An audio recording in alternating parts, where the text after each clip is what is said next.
Getting nasty on a Monday. It's a Fast Lane on 101 ESPN with Andrew Marsh, Carey Davis, and Jamie Rivers. I'm Anthony Stalter. 201, your time check brought to you by Clarkson Jewelers, an officially licensed Rolex jeweler. What's up, boys? How we doing, man? Happy belated Father's Day to you guys. How was New York?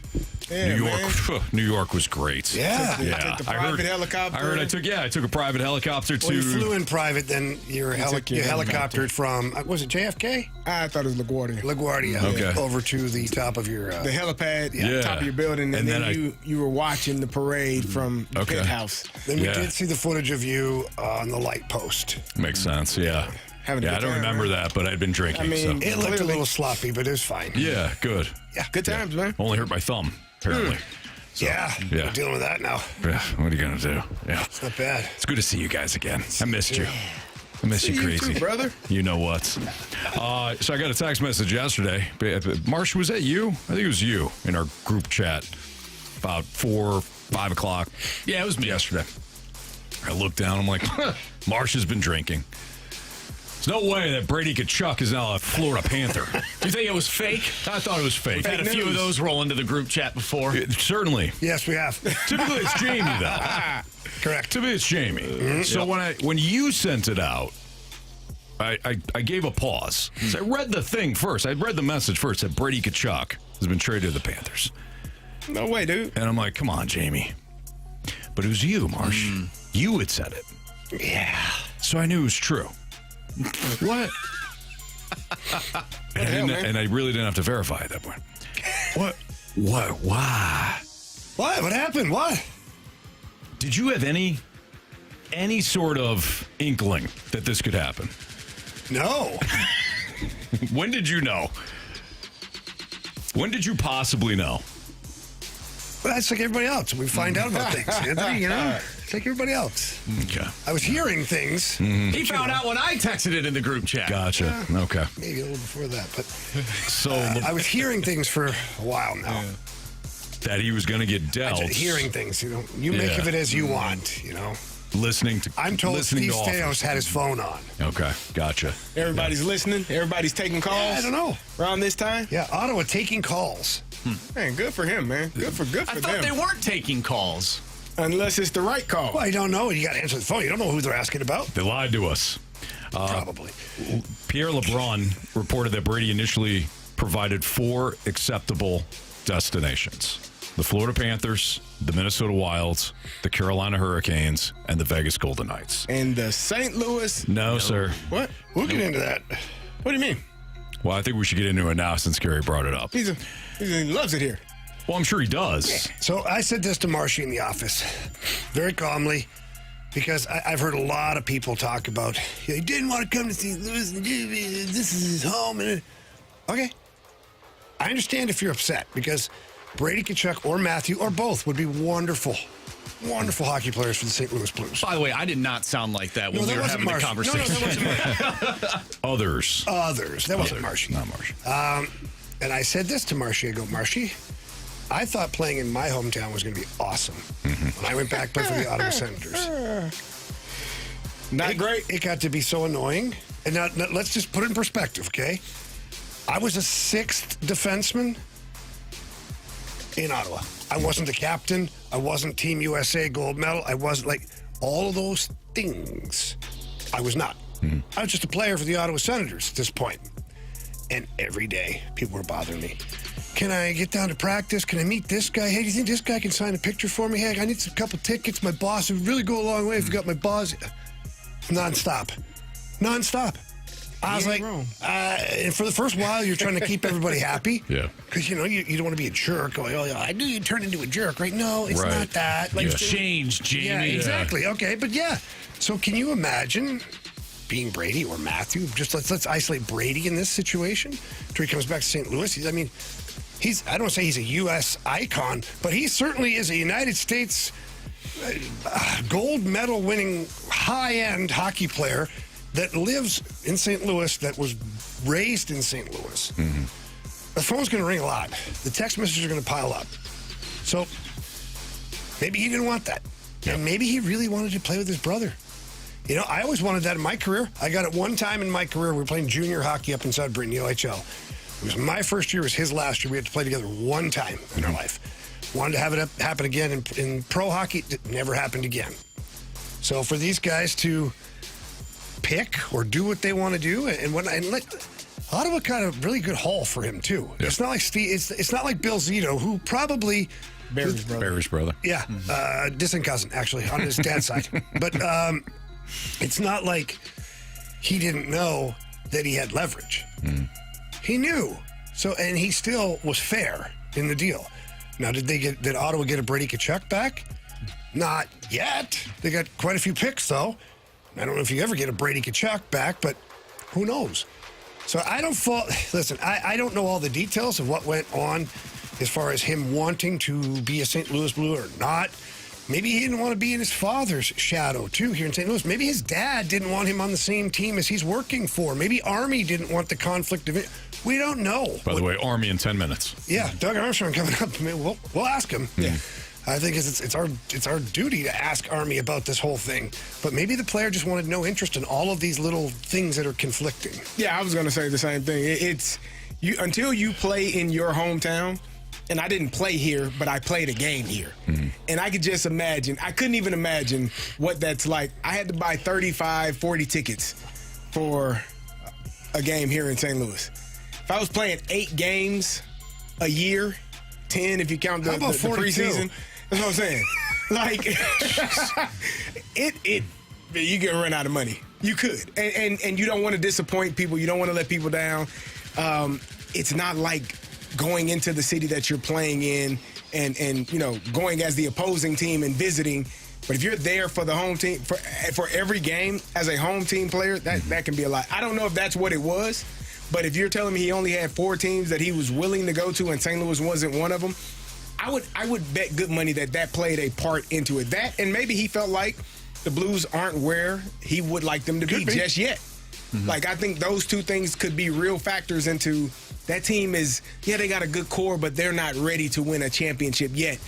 But this Florida Panthers team has been to 3 of their last 4 finals, and they won 2 of them. Okay, let me see what's going on there. And I get to play with my brother. Oh, and I get to go to Florida. Oh, and there aren't any state taxes if we don't think that that's an issue or a real thing. I saw the math today. It's almost an extra $3 million in his pocket. You're saving some money. Not that he needs the money because he's made so much money. Listen, I know, but $3 million is $3 million. The taxes hit a little different in Texas and in Florida, in a good way. So, and I think that the goal the whole time for Brady was to be in Florida with Matthew. I think that was the entire mission here. But Brady gave them a list of 4 teams and allowed them to get the best deal possible. Now, there's a rumor out there that Minnesota had offered a bigger package. We don't know what that package is. We don't know if we'll ever know. But he wanted to go to Florida. He had a no-movement clause. Did he have 2 years left on his contract? Yeah. So it's the team's right. They could have said, no, we're not trading you. But it's the player's right where he said, well, I got 2 years left, and then I won't be back. Look, Brady could put any teams on his wish list that he wants. Okay, it's his decision. Florida makes all the sense in the world for all the reasons we're talking about. Vegas makes sense. Carolina makes sense. Carolina has had a lot of success, obviously, in the regular season. They just won. Throw-in. Okay, That's Minnesota's kind of a weird one. Why couldn't St. Louis be a throw-in, Jamie? No, I mean, sure, add them to the list. The Minnesota Wild's kind of weird to me. Not at all. The fast lane list, that includes 5 instead of 4. Bill Guerin, who is the GM of Team USA at the Olympics, is the GM of the Minnesota Wild. Okay, well, there you go. Bill Guerin's the one who went and got Quinn Hughes, Kaprizov. Like, he is going for it in mini. That makes sense. Okay. Well, in the Tkachuks, now it does make sense. The Tkachuks had a really good relationship during the Olympics with the Hughes brothers. Like, they talked about it multiple times on their podcast and whatnot. So that, to me, does make sense.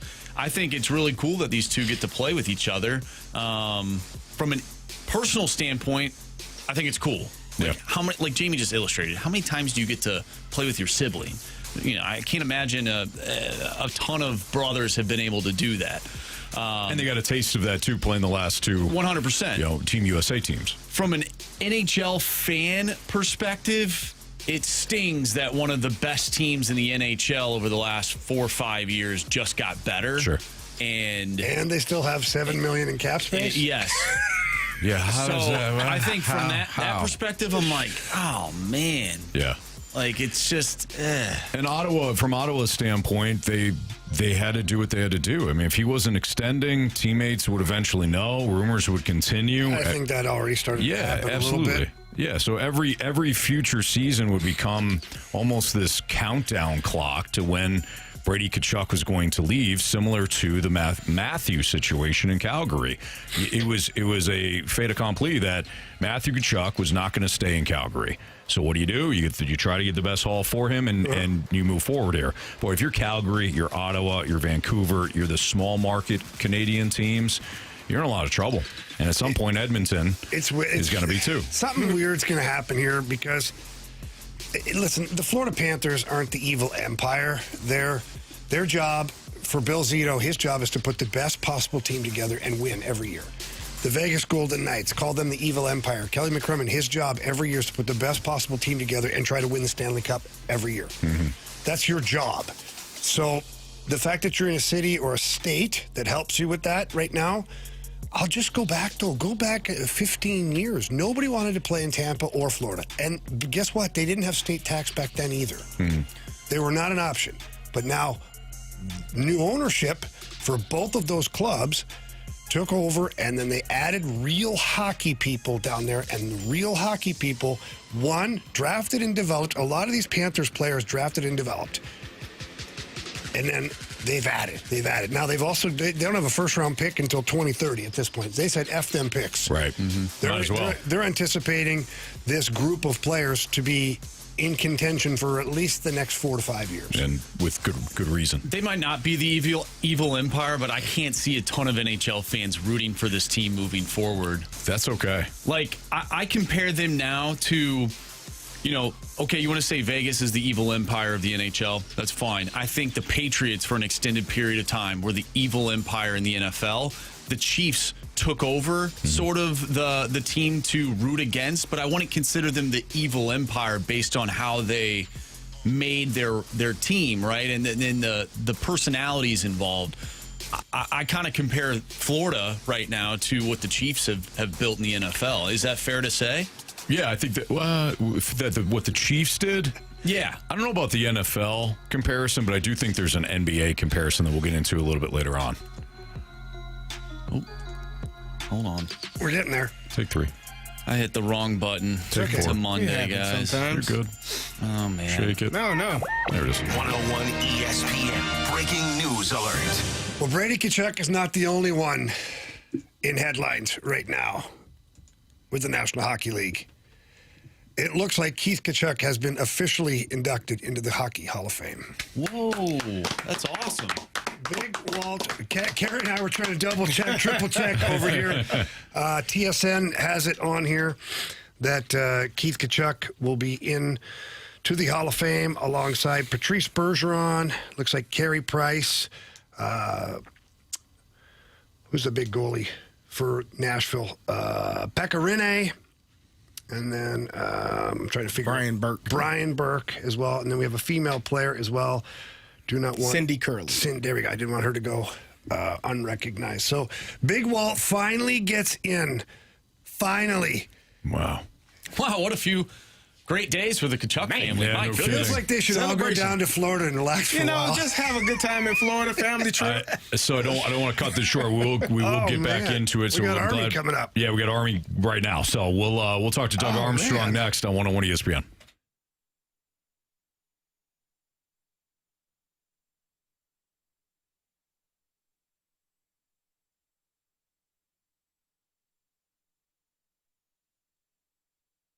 On the biggest stage in the world, FanDuel is changing the game because sometimes your players get subbed out and your bet goes with them, but not anymore. With FanDuel Super Sub, if your player is subbed out, your bet stays in. That's right. If your player leaves the match, your bet continues on with the substitute. And there's been a lot of talk in the news.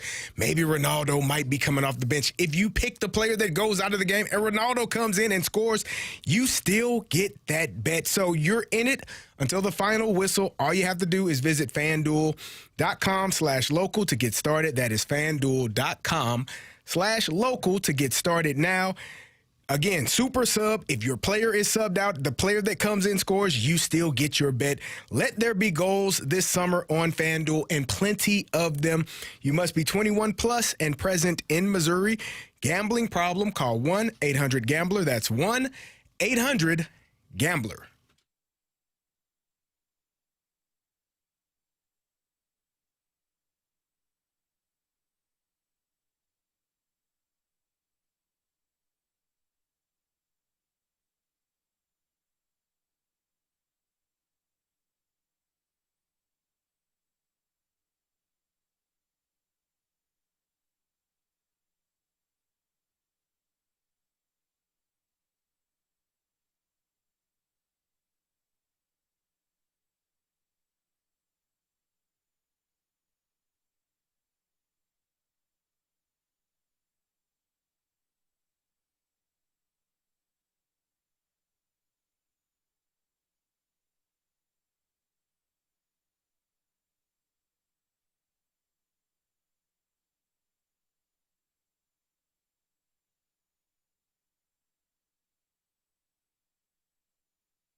It's a Fast Lane on 101 ESPN with Carey Davis and Jamie Rivers. I'm Anthony Stalter. Let's head to the Collier and Thompson phone line. We're joined by Doug Armstrong. Army, it's been a while since we've had you on the Fast Lane. We appreciate you joining us today. Thanks for having me. Army just released, this has nothing to do with your team as far as players and draft picks, but one of your staff members and the former Blue himself, Big Walt, Keith Tkachuk, heads to the Hall of Fame. You know, your thoughts on that, and isn't it about time he got in there? Yeah, he called me a little earlier when he got in. I was really excited for he and his family. It's been a long time coming, 500-plus goals, over 1,000 points, physical, hard-nosed player on part of that 96 U.S. team that beat Canada in the World Cup. Just a great player and well-deserved, long overdue, and excited for he and his family. Yeah, it's exciting times. A lot of buzz around the Tkachuk family these last 24, 40 Why is that, Jamie? Yeah, you know, things have happened, Anthony. So on that note, Army, we got to do our due diligence. Obviously, our text line blowing up with the same question I'm sure you've had ad nauseum almost at this point. But, you know, at any point, St. Louis Blues kick the tires on the availability of Brady Tkachuk? Yeah, we called it a couple different occasions, just, you know, once after the season and last week to find out, you know, you hear things and find out the status. And we were told that there was a small list of teams that he would want to play for, and we weren't on that list. And so we just move forward. Army, just a quick follow-up on that. Is there zero chance then you don't even get to the point where you're talking about any sort of compensation going the other way? It's just that's it? Yeah. We weren't on his list to go play for. All right, done. Army, you all have the draft coming up here shortly, and I'm interested in knowing, like, when you're looking at players that you want to add to the organization, is it a mindset, is a skill set, is it what fits best for the team at that moment? What are you looking for in these players that are going to be drafted here in a few days? Yeah, Alex and I have spent a lot of time on what is a blue, what makes a good blue, things that we want to build our character around, and we're transitioning in over the last few years to a core group of guys from that 21 to 25. We certainly have players older than that, but you look at what a Broberg brings, what a Holloway brings that have come in, what Neighbors brings, what Hofer brings. There's a character component of those guys that we really like, and then we have certainly Robert Thomas and Kyrou. We have lots of guys, Boots, that have been here for a while, but we're trying to find team first players that can complement a group that play with. Play within an organizational structure, not physical structure, but a mental structure on what we want to stand for and what we want to be, and that goes into the equation. But ultimately, you have to have talent. It's a talent-driven league, and you have to have talent. But we're trying to marry both talented players with players that share the same core values that Alex and the group share. So, Army, the Blues are in a unique spot right now, in my opinion, just because you have a ton of draft picks available. You have a younger team, certainly in recent years, the youngest team. But you're also looking to possibly upgrade your team via trade. How hard is that to keep everything organized based on the fact that you've got your amateur side, your pro side, but then you've got yourself and Alex who have to be the final word on some of this stuff? It's got to take a tremendous amount of organizing. I think probably for me, it's different than Alex. I've done this as a manager for 23 years now, and so you just get into the timing or the rhythm that's going to happen. And so I talked to Alex about this the last couple of days, is that as you get closer, your inner circle gets smaller and smaller. You spend as much time as you can gaining as much information you can from pros, from amateurs, from your inner circle, and then as the decisions have to come down, you take that information and ultimately there's one person holding the sifter, and you sift through it all, and you come out with what you think is best, and you act on that. And there are we're hoping to explore other options to add players in that 20 under 26 group that can grow with these guys. And we might use some of these picks to do that. One of the things of having first round picks like three years ago and 3 this year is that at some point the guys that they're not going to be here when the guys start aging out. So if we can use assets to improve this current team in that age bracket, it's something that Alex and I have talked about. And when we say that age bracket, it's not there's not an age to it, but free agencies at 27 or 7 years pro, if there was a guy 27, 28 that had term on his contract for multiple years, multiple meaning 3 or more, you'd probably entertain it because you're still getting that player through their prime. Where we're not, Jamie, is where we had been in the past when you're trying to add that final piece of the puzzle, that you would give up a primary asset for a guy with 1 year or 2 years and sort of put all your chips into the middle to win right away. We're not there right now. We're working towards getting to that. That's the spot where you want to be. We're not there right now. So we're trying to just gauge improving quickly, improving with players in a certain age, but also improving with players that are going to be here as the maturation of those players I just talked about. Now we're going to add Snuggerud into that group, hopefully. Then we're going to add Mayu into that group, hopefully. And then whether it's this year or next year, Lindstein and Stenberg join Dvorsky in that group. And so it's always trying to get as many people in a compressed age group as we can to have success. I find that's the easiest way to go and let these guys grow together. Blues GM Doug Armstrong joining us right now on the Fast Lane on 101 ESPN. Army, I know that each draft has got to be different for you, but when it comes to just the NHL draft overall, what is often the biggest challenge? Well, it's like a baseball draft. When you're drafting 18-year-olds, you go to the combine, and it's eye-opening. You have some guys that walk in that have working on a pretty good man's beard, and you have some guys walk in that have never shaved. The body type is so different at this age, and the maturity level, and you have to. And Jamie knows this. There's guys that are they're men, and they're going to enter the league, and they're probably going to gain 6 or 7 pounds. And there's guys that are going to gain 30 pounds.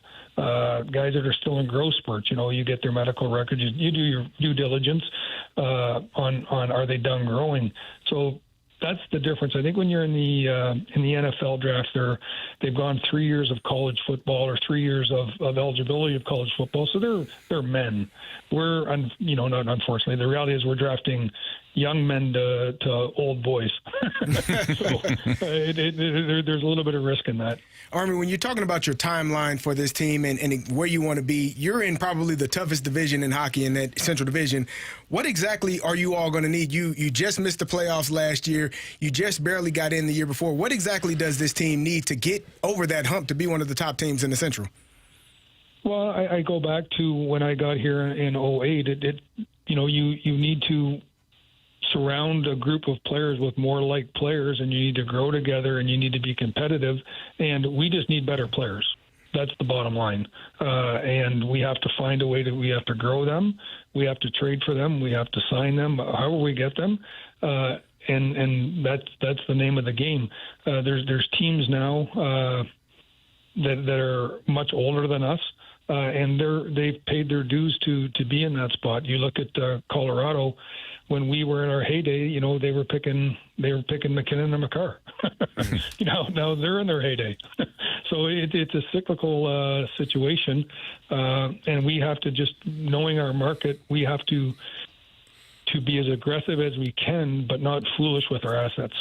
I mean, this one's a little different, off the beaten path a little bit, but just as a former player, as I watch the current landscape of the NHL, and you being a manager for as long as you have been, and now Steiner taking over, we see the Dylan Larkin situation, we see Brady Tkachuk, and all these things that are kind of developing, and Quinn Hughes was another one.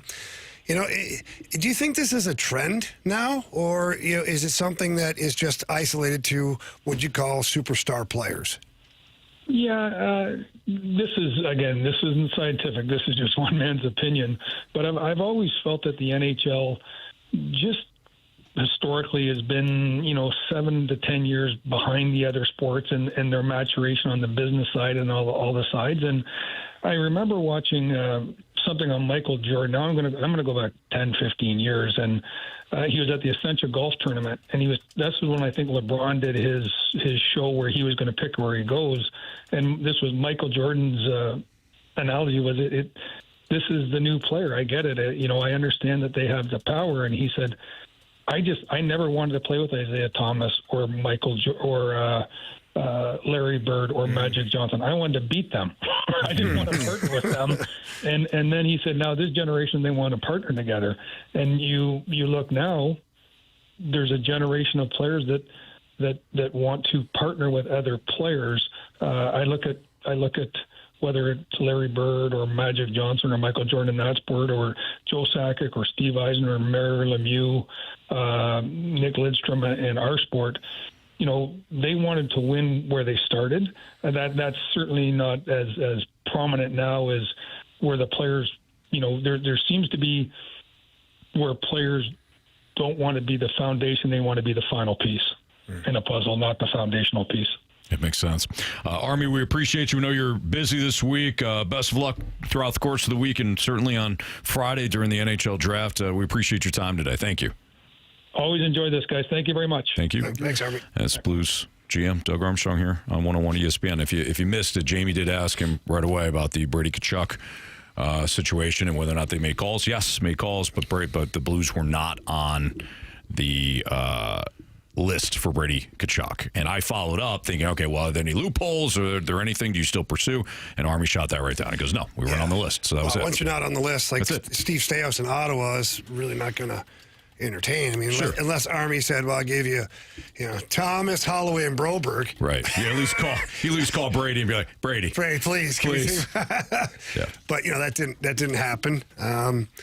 And yeah, I was serious with this year's a weird draft for the Blues. So many picks available. You have a young team.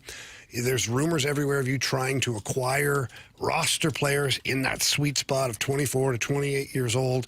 Like a lot of different things, a lot of shuffling of things for Army and for Steiner this year. I'm glad we had him on. There were some things they were saying. I'm like, oh, okay. Mm-hmm. He said we need better players. Yep. Now, if I'm on the team and I hear that, he might be talking about the first line and he might be talking about the fourth line. Mm-hmm. But if I'm on the team and I hear that, I'm getting my stuff in gear. You have to understand that when someone in the front office, coaching, management says we need better players, he's talking about the entire team. And the goal, and Jamie knows this, I told you, my coach told me, our job is to find somebody to replace you. That's everyone on the team. That's from Ben Roethlisberger, Hines Ward, to Carey Davis, to the kicker. Our job is to find someone to replace you. Your job is to make sure that there is no one to replace you. Mm-hmm. And that's how sports are. It is a demanding job every single day, both physically and mentally. And the Blues you have to hear that and understand, man, we got to get our stuff in gear, and if we want to continue to be here and if we want to continue to play here. No doubt. That's Carey Davis, Jamie Rivers. I'm Anthony Stalter's Fast Line on 101 ESPN. Let's do some highs and lows from the Cardinals weekend series against Kansas City yesterday. Yesterday was good. The highs? Are there highs? And the offense. Lows. Offense, thank goodness they had something going on. Lows was the pitching. Ooh. All of it. All right, we'll get into it next on 101 ESPN.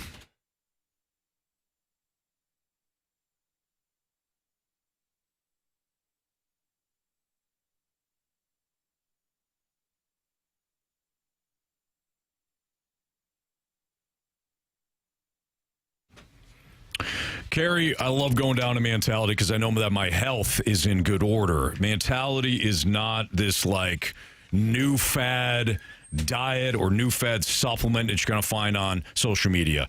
It's real medicine that works. If you're dragging all the time, you don't have the energy to go outside and play with the kids or finish your workday without, needing a nap, go down and see Mentality, the fine folks down there, because it might be your testosterone. If it's low, Carey, they can help you. Yeah, and you talked about it. It might not be your age. It could be the testosterone. And the thing that I love is they run a comprehensive 100-point blood panel. They'll give you real answers as to what's going on with your body. It might be you're low in vitamin D. It might be that you're low in testosterone. They put you on a specific program tailored to you, not my program, not Anthony's program, but your specific program to get that testosterone back up and get you feeling better like you need to. Absolutely. In fact, 94% of men report renewed energy and focus within 60 days. That was certainly the case when I first started Mentality. And then, you go for follow-up appointments and you make sure that nothing else is going on with your health. And if there is, they can discover it there. They redraw your blood every 5 to 10 weeks, depending on your program.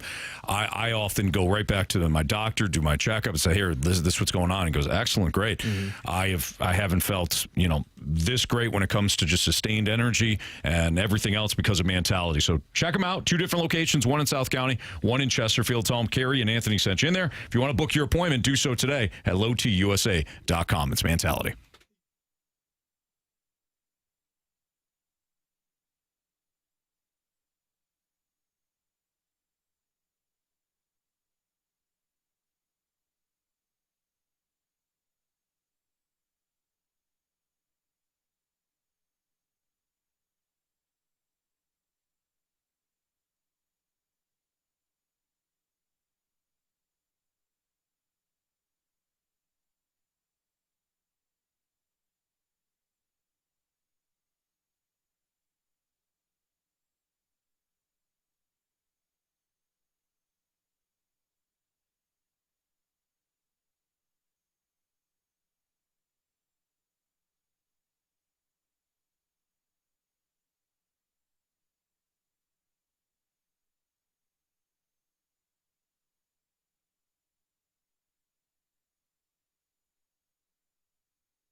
101 ESPN Sports Center.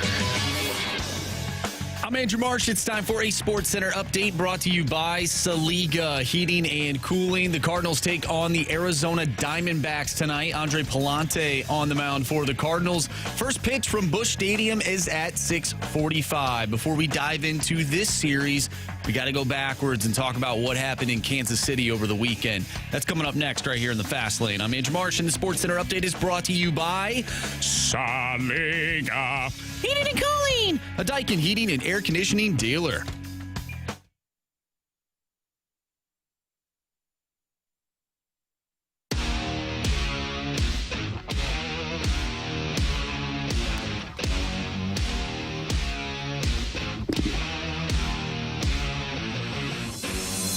Well, as Marsh just told you in the Sports Center update, time for some highs and lows from the weekend series at Kauffman Stadium.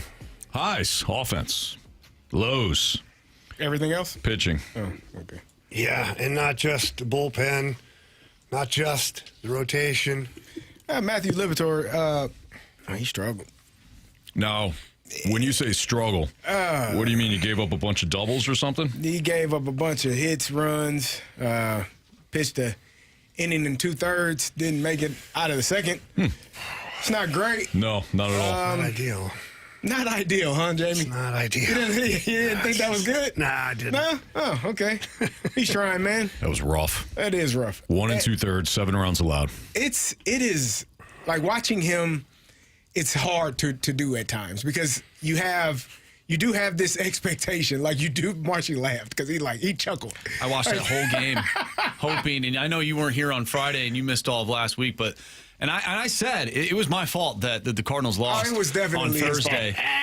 But I watched that entire game hoping that they would come back and win so I didn't have to face Bless the you. music. Bless you, Carey. That was painful to watch. Friday, they had the lead and then blew it, and I just turned it off. I couldn't do it. Ooh, Marsh, are you starting to... No, I watched Sunday. Okay. Friday, I couldn't do it. I turned it off. I'm going to just enjoy my weekend. I'm going to enjoy Saturday. They didn't have a game. We'll come back Sunday. We'll be ready. Yeah, they didn't have the game because of the World Cup being played at Arrowhead. So Matthew Liberatore got obliterated in a losing effort on Thursday evening. He allowed 7 runs, 5 earned, 7 hits in just 1 2/3 innings. If you watch the game, I mean, most of the hits that he gave up were laser beams. Most of them. Yeah. I know that Nelson Velasquez didn't come up with the one in left field. That was bad. Was rough. That was really bad. But okay, that's one. That's one of the hits that Liberatore gave up, or one of the hard hit balls that he gave up. It was nasty, but the pitching staff got exposed overall. Not the offense. It was the pitching staff. Got exposed. 2 of 3 they lost, Carey. The Royals scored 14 runs Thursday, 6 runs Friday, 10 runs on Sunday. 30 runs in 3 games. It's not good. No. That seems like a lot. You got 2 innings by Dustin May as well. He got touched up, which, I mean, I don't know if coming off of the performance that he had the last start that this was expected, but it wasn't great either. All 3 of your starters didn't perform well enough. Like normally we get on the bullpen, but it was the starters in this that kind of got the ball rolling in a bad direction for the Cardinals this weekend, and it just continued. When you're because the Cardinals were able to score just as many runs almost. Like they were putting up runs as well, but you're not getting the Thank pitching. God. Thankfully. I My thought the goodness. defense was good, though. I thought there were some really good plays. Mason Wynn and J.J. Weatherhold up the middle were, I mean, they made an outstanding play. Jordan Walker made an outstanding home run saving catch yesterday. Like, there were some really good defensive gems over this 3-game series, but the pitching was abysmal, and that's problematic for you. Yeah, the play that J.J. Weatherhold made from his backside there was remarkable. Now, it paled in comparison to the one that Massey and what's the backup shortstop's name? It was who came in because Bobby Wood Jr. was injured on Thursday. Second baseman caught it, flipped it. That was That was beautiful. No, it wasn't Garcia. Massey flipped it. He dove up the middle. He caught it and then flipped it to the backup shortstop. Tolbert. Tolbert. Yeah. Thank you. That's right, because it reminded me of Major League. Is that you, Tolbert? If you're calling me, you can at least say you're from the Yankees. That's right. It's Tolbert who made just a remarkable throw. That was beautiful. But going back to the pitching or lack thereof, That's brutal. McGreevy allowed 8 hits, 5 runs with None 1 of them walk were and any 2 good, strikeouts guys. in 5 innings. None of them were any good. Yeah, it wasn't just a Matthew Liberatore issue. It was all of At them. least McGreevy gave you 5 innings. Like, And he gave you 5 earned runs. And Dustin May had been great. Yeah. I mean, if you got the ball in the air to left field yesterday, it was a home run. I mean, some of those I think were caught by the shortstop in a normal situation. I don't know what the jet stream situation was going to left yesterday. I mean, the one that J.J. Weatherholt hit, the Oppo Taco there, I don't know how he got that one out. I mean, it was just a New York Yankees stadium, normally that's the right center. That jet stream apparently went to Kauffman Stadium yesterday to the left. That was crazy. Nonetheless, the pitching wasn't good. So, lows overall there. Yeah. Marsh, you want to add to those lows, or do we cover it? Marsh is disappointed, man. He's disgruntled. I cannot Look at this stand when this team who has built something pretty nice here so far loses to a team like the Royals, who are now the 4th worst team in Major League Baseball. They were the 3rd worst team in Major League Baseball. Like, come on, man! You can't be. I understand you might not sweep the team. You got to take 2 of 3 against these guys. You drop 2 of 3 against the Twins. Like, this just cannot happen with what they have built so far. And it's the pitching, and it's mind-boggling to me. It drives me insane. Well, but you nailed it. The pitching was so bad, you're going to lose 2 out of 3. I don't care who you're playing. You're right. The pitching was atrocious. Offensively, excellent. And The offense is good. You can go. Yeah. Here's my biggest takeaway from the entire weekend. That series specifically, but I think it's kind of a microcosm of what we're seeing. This Cardinals team simultaneously is one of the most exciting young offenses in all of baseball, and one of the least trustworthy pitching staffs, at least in the National League. Overall, because no lead is safe, one way or the Jamie, other. I said that a few weeks ago. positive spin. Yeah, you can't turn the game off, man. I don't hate it, Jamie. You got to keep watching. You never know what's going to happen. Yeah, very true. Good or bad. Yep. Yeah, I don't like Yeah, that. 2020 especially What's a yesterday. guaranteed result every time? You know? Guaranteed. Like, Riley O'Brien was one of the best relief pitchers in the game Yeah, he's a little couple shaky. months ago, and now I expect him almost to make it close. Hey, he got the job done, didn't he? He did. That's all that matters, And man. the way he's doing it is stress-free for sure. For sure. Hitting batters, walking. Wow. Like, what happened? What is this, a clean inning? I'll mess this up. Yeah. I hate these clean innings. Yeah. We change that in a hurry. Wow. But since we spent some time in the lows, let's talk about the offense. Let's get into some specifics here. J.J. Weatherholt, 2 homers yesterday, 3 hits. It continues to look completely comfortable. The offense overall, Thursday down 14-6, Friday 6-2, scored 3 in the 9th. That Friday game, they almost came back. I mean, it was 6-5 final. Yeah. They did all their damage, or most of their damage in the 9th inning. Scored 12 runs yesterday, pounded out 16 hits. Ivan Herrera, when he's not getting hit, he's getting hits. 3-run homer on Sunday. Did I miss it? Did anybody wear one from Kansas City? Don't get me started. I mean, come on. Don't. I'm tired of it. Ivan Herrera gets hit in the head yesterday. Jack Caglione. After a home run. Right after the home run. Jack Caglione can do whatever he wants to you. He can hit one into the water. He doesn't have to wear one between the numbers. Like, at what point? And I understand, but at what point? Herrera's been hit 21 times this year. It's crazy. At what point do you just hey, Ivan, pick a number. Yeah.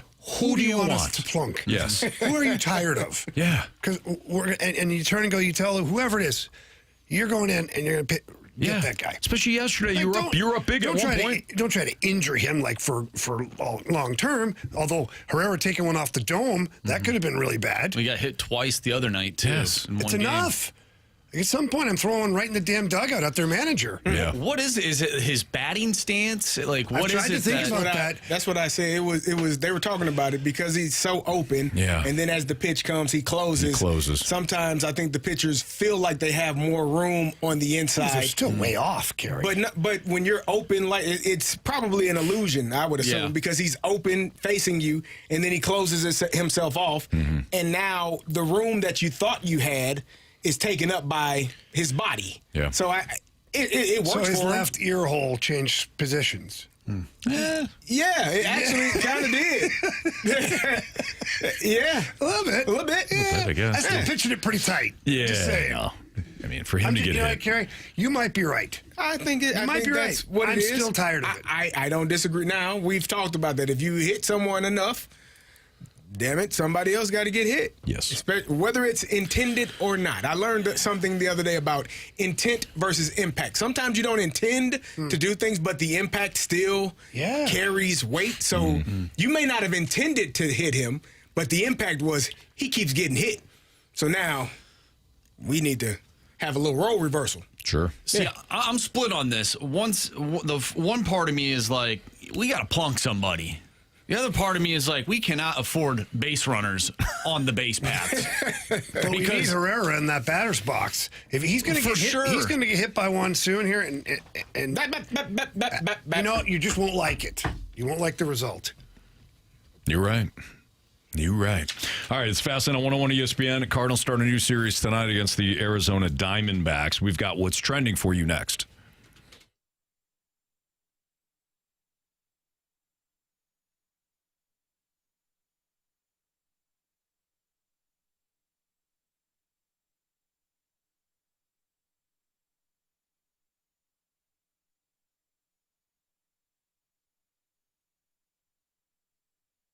Stalter back with you for my friends at Auto Centers Nissan Herculaneum. You know, when you have three kids like my wife Kristen and I do, vehicle gets tested pretty quickly. You know, you're talking about backpacks and sports gear, grocery runs, weekend tournaments, trying to fit everybody comfortably, including one little guy that's still in a car seat for us. And when it comes to the vehicles that we trust Auto Centers Nissan. We love the Pathfinder. I'm driving a brand new Pathfinder that is, I mean, the technology is fantastic. The third row seat, it's awesome. You still got plenty of room as well. You can flip the seats up and down if you got a trip like we had last week. We also purchased from Auto Centers Nissan a pre-owned Pathfinder a couple of years ago for my wife, Kristen. We get it serviced right there at Auto Centers Nissan.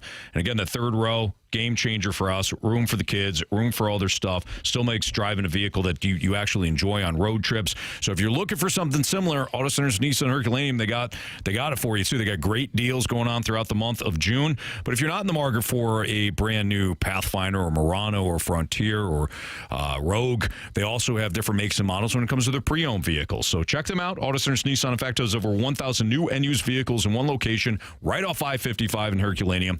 I mentioned the Rogue, the Pathfinder, the Murano, Frontier. All their brand new models are available with 0% APR for 60 months. So now is a great time to shop with my friends at Auto Centers Nissan. In fact, you could do so today at AutoCentersNissan.com. When you head down to the dealership, tell them Anthony Stalter from 101 ESPN sent you. It's Auto Centers Nissan, Herculaneum.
so we'll pause what's trending. We got the lineup game to play here in the Fast Lane on 101 ESPN. How'd you guys do last week in the lineup game? Everything good? Man, we had an outstanding week until we didn't. Yeah. Oh, really? Man.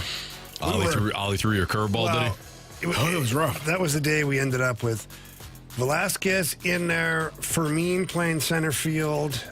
Pages batting ninth. Was that the getaway day game against Padres, maybe? I don't remember what game it was. But it was No, it was the doozy. Thursday game. It was the first game of the Royals City. series. Yeah, they had a lefty on the mound. Those damn lefties. It was a doozy. Merrill Kelly's not a lefty. He will take the mound tonight for Arizona. He's a right-hander. Andre Palante will go for the Cardinals. Jamie? Monte for the Cardinals, Jamie. Yeah, so Carey has a thing, by the way. You know how we have a thing? All of us kind of have a thing? Carey has a thing. I found out halfway through the week, we come to the lineup game. We'd always say the first name, hey, J.J. Weatherholt, D. Who's pitching for the Cardinals? I go, I already said it. But he doesn't start thinking about it until he starts writing his lineup down. Oh. So hang on. Show us, J.J. Weatherholt. What's the best kind of firework to buy? Wouldn't you like to know, weather boy? And Andre Palante's pitching for the Cardinals. Thank you. That's how that works for me. Yeah. Okay. I can get on board with that, Gary. Whatever you need, pal. Appreciate it. Whatever you need. Show us Ivan Herrera. What's your favorite position? Designated hitter. That's cool with me. It's not my favorite, but I'll do it for you. AB here. Oh, for sure. Show us. Boy, man, he's breaking. He's hitting. Alec Burleson. He's not some magic star. What? You're insane. He's a huge star at this specific sliver of time. Show us. Jordan Walker. That one touched the ground. That one touched the ground. Yeah. What's going on there? I'm just fixing something that's been bugging me. Wait a minute. What have we here? Here's Lars. Show us Lars Newbar. Captain, you hear me? On your left.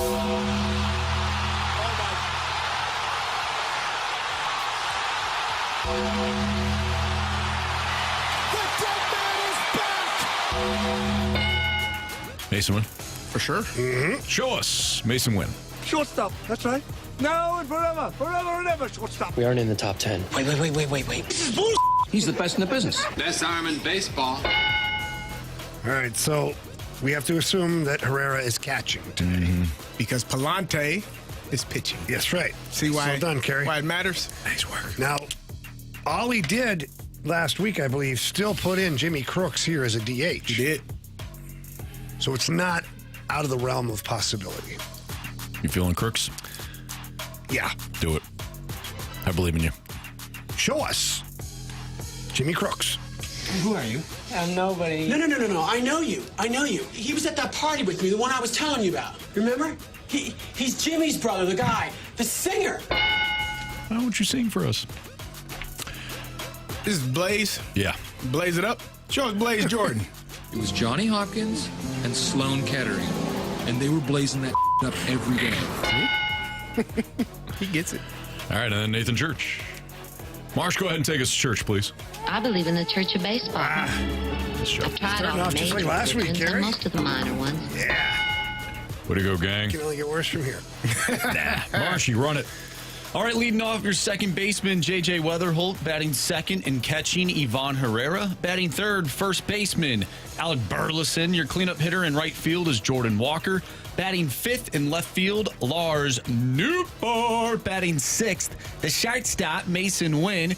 Batting seventh, DHing tonight is Jimmy Crooks. Batting eighth, playing third base is Blaze Jordan. And batting ninth in center field, Nathan Church. Back. Stay fair! Stay fair! Go Phil! I don't believe what I just saw. Home run. All right. I'm so lost with home run counts and bet the board and all that stuff. So, Marsh, where are we at? I have 13 points. Anthony has 12. Jamie has 10. And Carey has 6. Okay. Tonight, I'm going to go with Lars Newbar. I'm going to go with Alec Burleson. Look at that Blaze Jordan. Well, give me Jordan Walker. I'll say somebody will take him. All right, there you go. There is your lineup game. There's your home run derby. And now Marsh has got what's trending for you next.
Anthony Stalter for Mosby Building Arts. Love Mosby.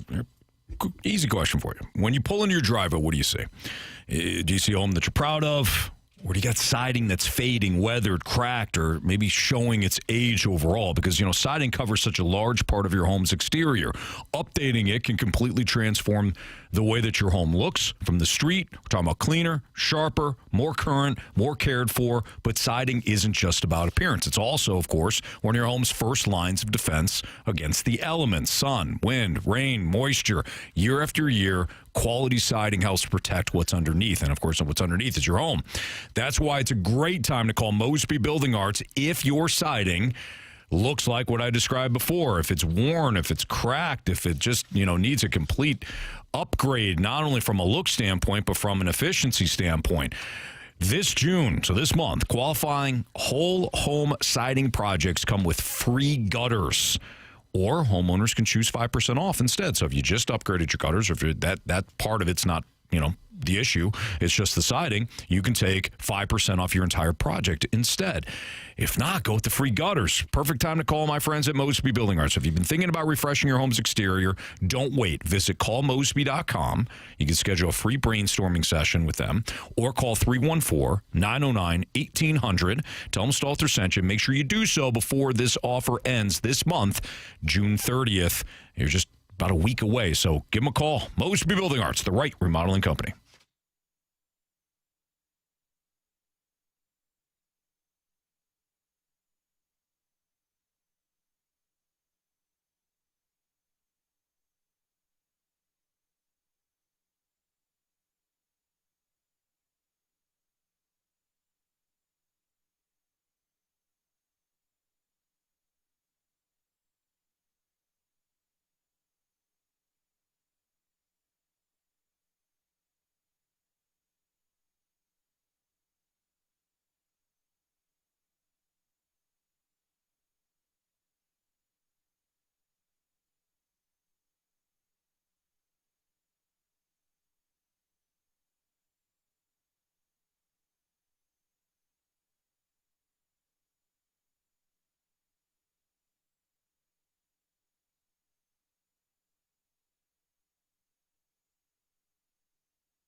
What are the hot topics in the sports world? What in the wide, wide world of sports is going on here? Here's what's trending.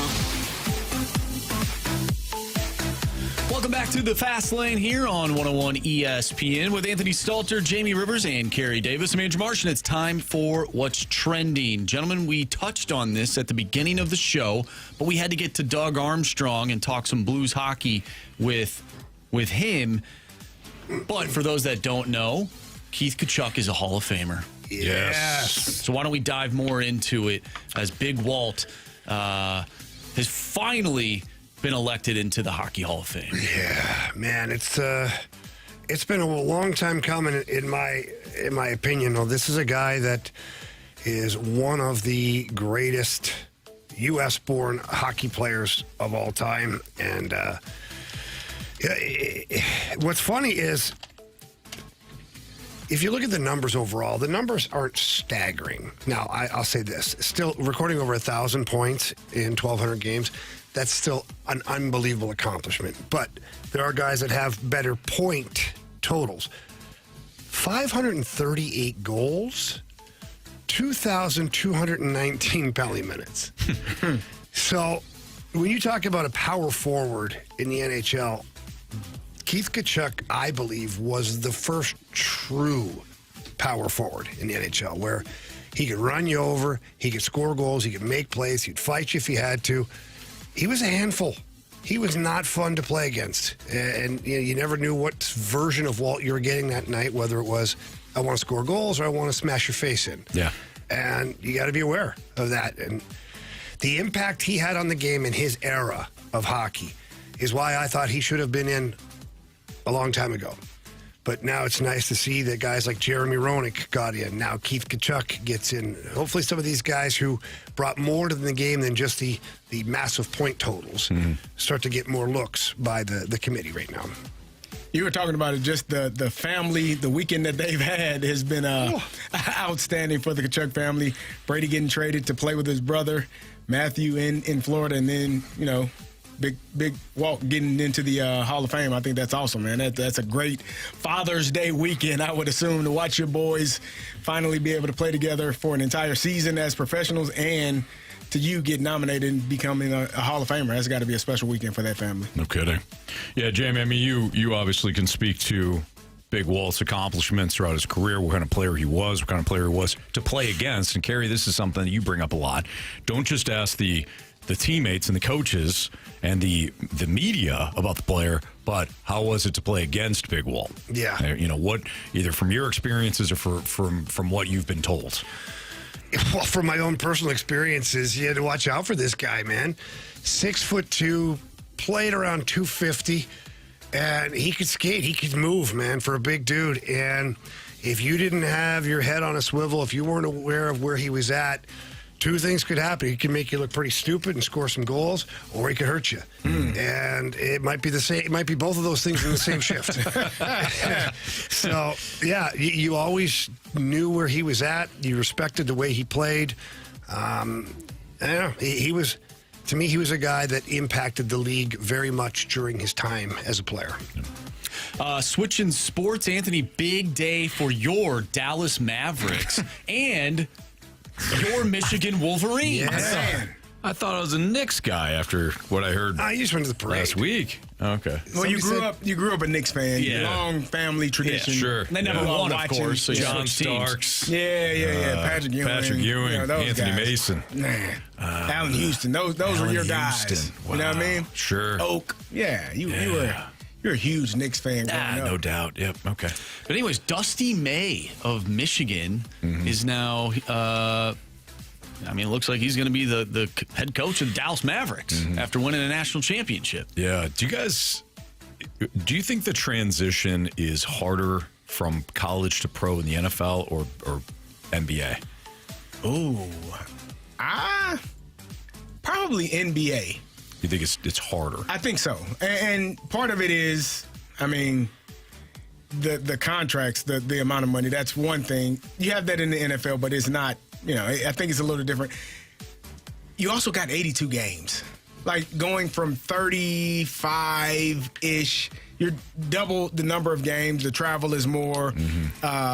NFL, if you're Kurt Signetti, you coached 16 games last year. You go to the NFL, you're going to be coaching 17 regular season games. So it's not as that far off. Yeah. I think for collegiate football as it is for, collegiate basketball to the NBA, I just think the number of games, I know that's one of the biggest issues that younger players have going into the NBA. If you play 35 games, now you got to pay. That's your entire season. Mm-hmm. I think the same thing could be true for head coaching, making that transition to coaching double the amount of games that you had been. Yeah, I was wondering if it was NBA too, because, and Carey, you could speak to this, having played in the NFL. I mean, you know Mike Tomlin, and I think Mike Tomlin's more of a one-on-one personal coach than most. But most NFL head coaches, you're usually dealing with your position coach more times than not. Yeah. But in the NBA, there's only how many to a roster? Coaches? No, Oh, the players. 15? 15. Yeah. So you're having to interact more with those players, whereas in the NFL, you can kind of get through to the assistant coach. Right. You can get through to the player. The assistant coach is going to have more of a, positional coach is going to have more of a relationship with those players. You can kind of stand back a little bit and just be the CEO. Yeah. Whereas in the NBA, man, you got to know those guys and coach them up. Yes. Yeah. All right, I want to go back to the NHL. I sent you guys something over the weekend, and I just want to hear Jamie's thoughts on what the Edmonton Oilers are doing right now. They gave Jason Dickinson a 5-year deal. They just gave Connor Murphy, a defenseman who's 33 years old, another 5-year deal. Jamie, what are they doing? I have no idea. Honestly, Stan Bowman, it's almost like he's actively trying to ruin the franchise. It's like if you have a computer, Anthony, and somebody sends you a virus, and you don't think it's a virus. You're like, oh, you think it's a free trip to Spain? I'm going to punch in my info. This is great. Yeah. Click here. Click. That's Stan Bowman. Sign him. Sign. And he just actively starts to just eat away at anything that's good in your computer system. Yeah, it's bad. I don't get it. Dickinson and Murphy are not like irreplaceable players. There wasn't going to be just a lineup of people down the road looking to sign these guys. Certainly not for what Edmonton gave them. I don't understand it. They still haven't officially named Mike Babcock the head coach. So a guy like Dickinson, oh boy, he's going to be a target for Babs. So is Murphy.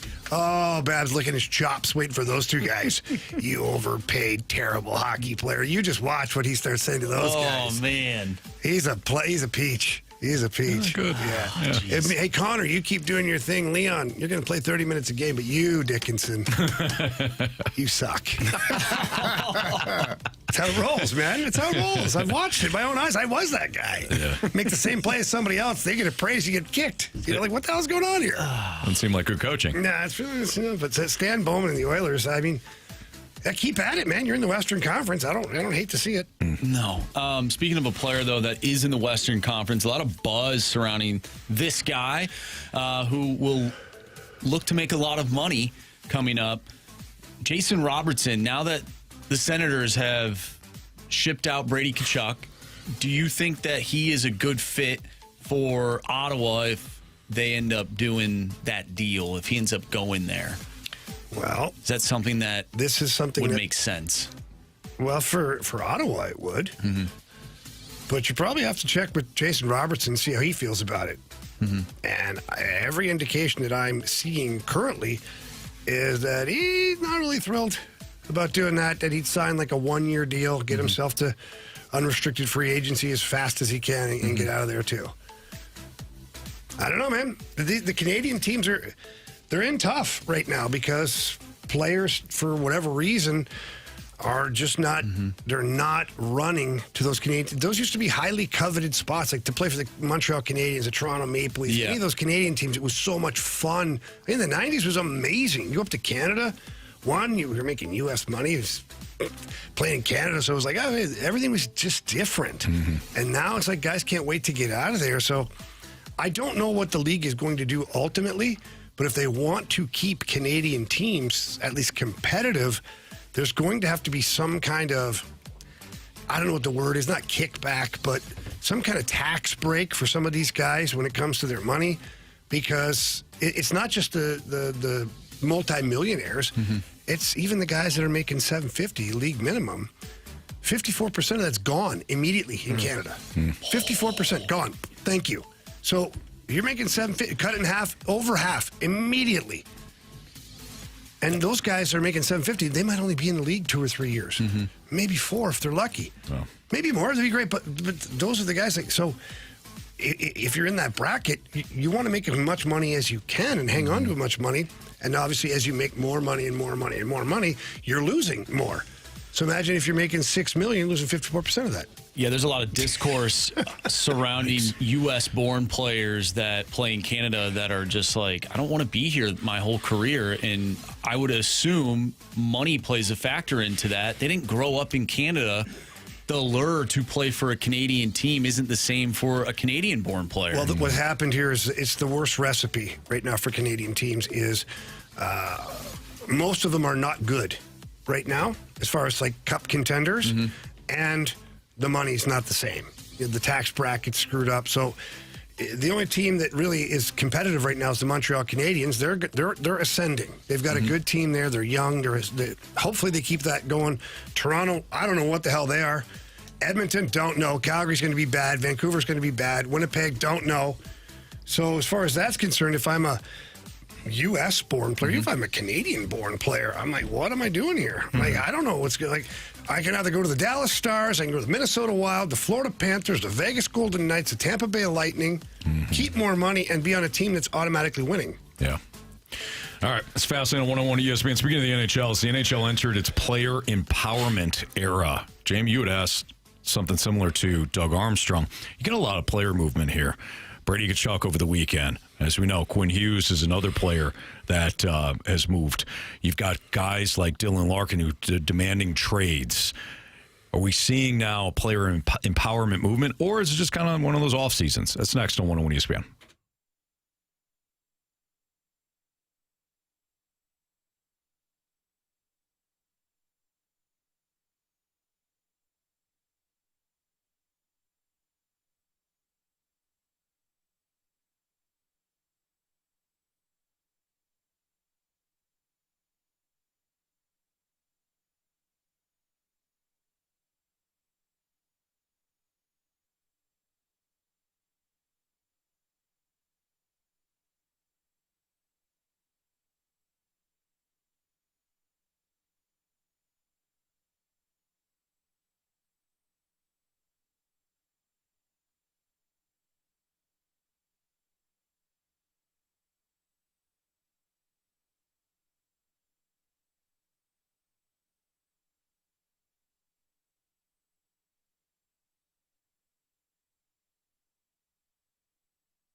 there's a generation of players that want to partner with other players. I look at whether it's Larry Bird or Magic Johnson or Michael Jordan in that sport, or Joe Sakic or Steve Eisner or Mario Lemieux, Nick Lidstrom in our sport. They wanted to win where they started, and that's certainly not as prominent now as where the players. There seems to be where players don't want to be the foundation; they want to be the final piece. So that was Doug Armstrong, who joined us earlier in the show. If you want to listen to the entirety of that interview, you can do so.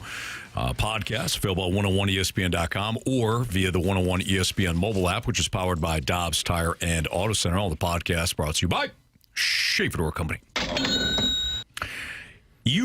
Jamie, you had asked Doug Armstrong about, if this is just kind of a weird off season, or are we seeing players becoming perhaps more empowered? Mm-hmm. That was something that I'd thrown on our Google topic sheet that I had been thinking about.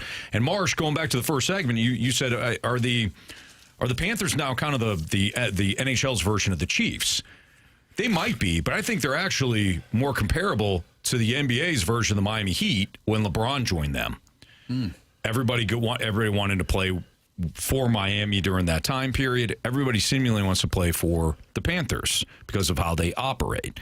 But when it comes to going back to the player empowerment era, the NBA, they're the poster child of this. And the NHL is not there at all.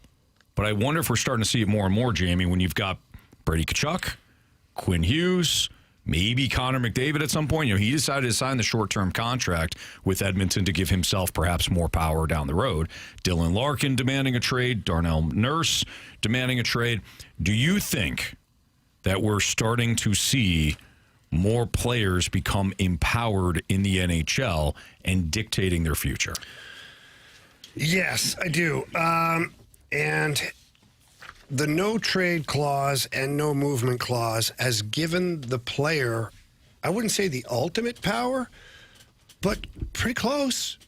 Like Brady Tkachuk, as we're finding out, even though there were 4 teams mentioned, really only one he wanted to go to. That was Florida.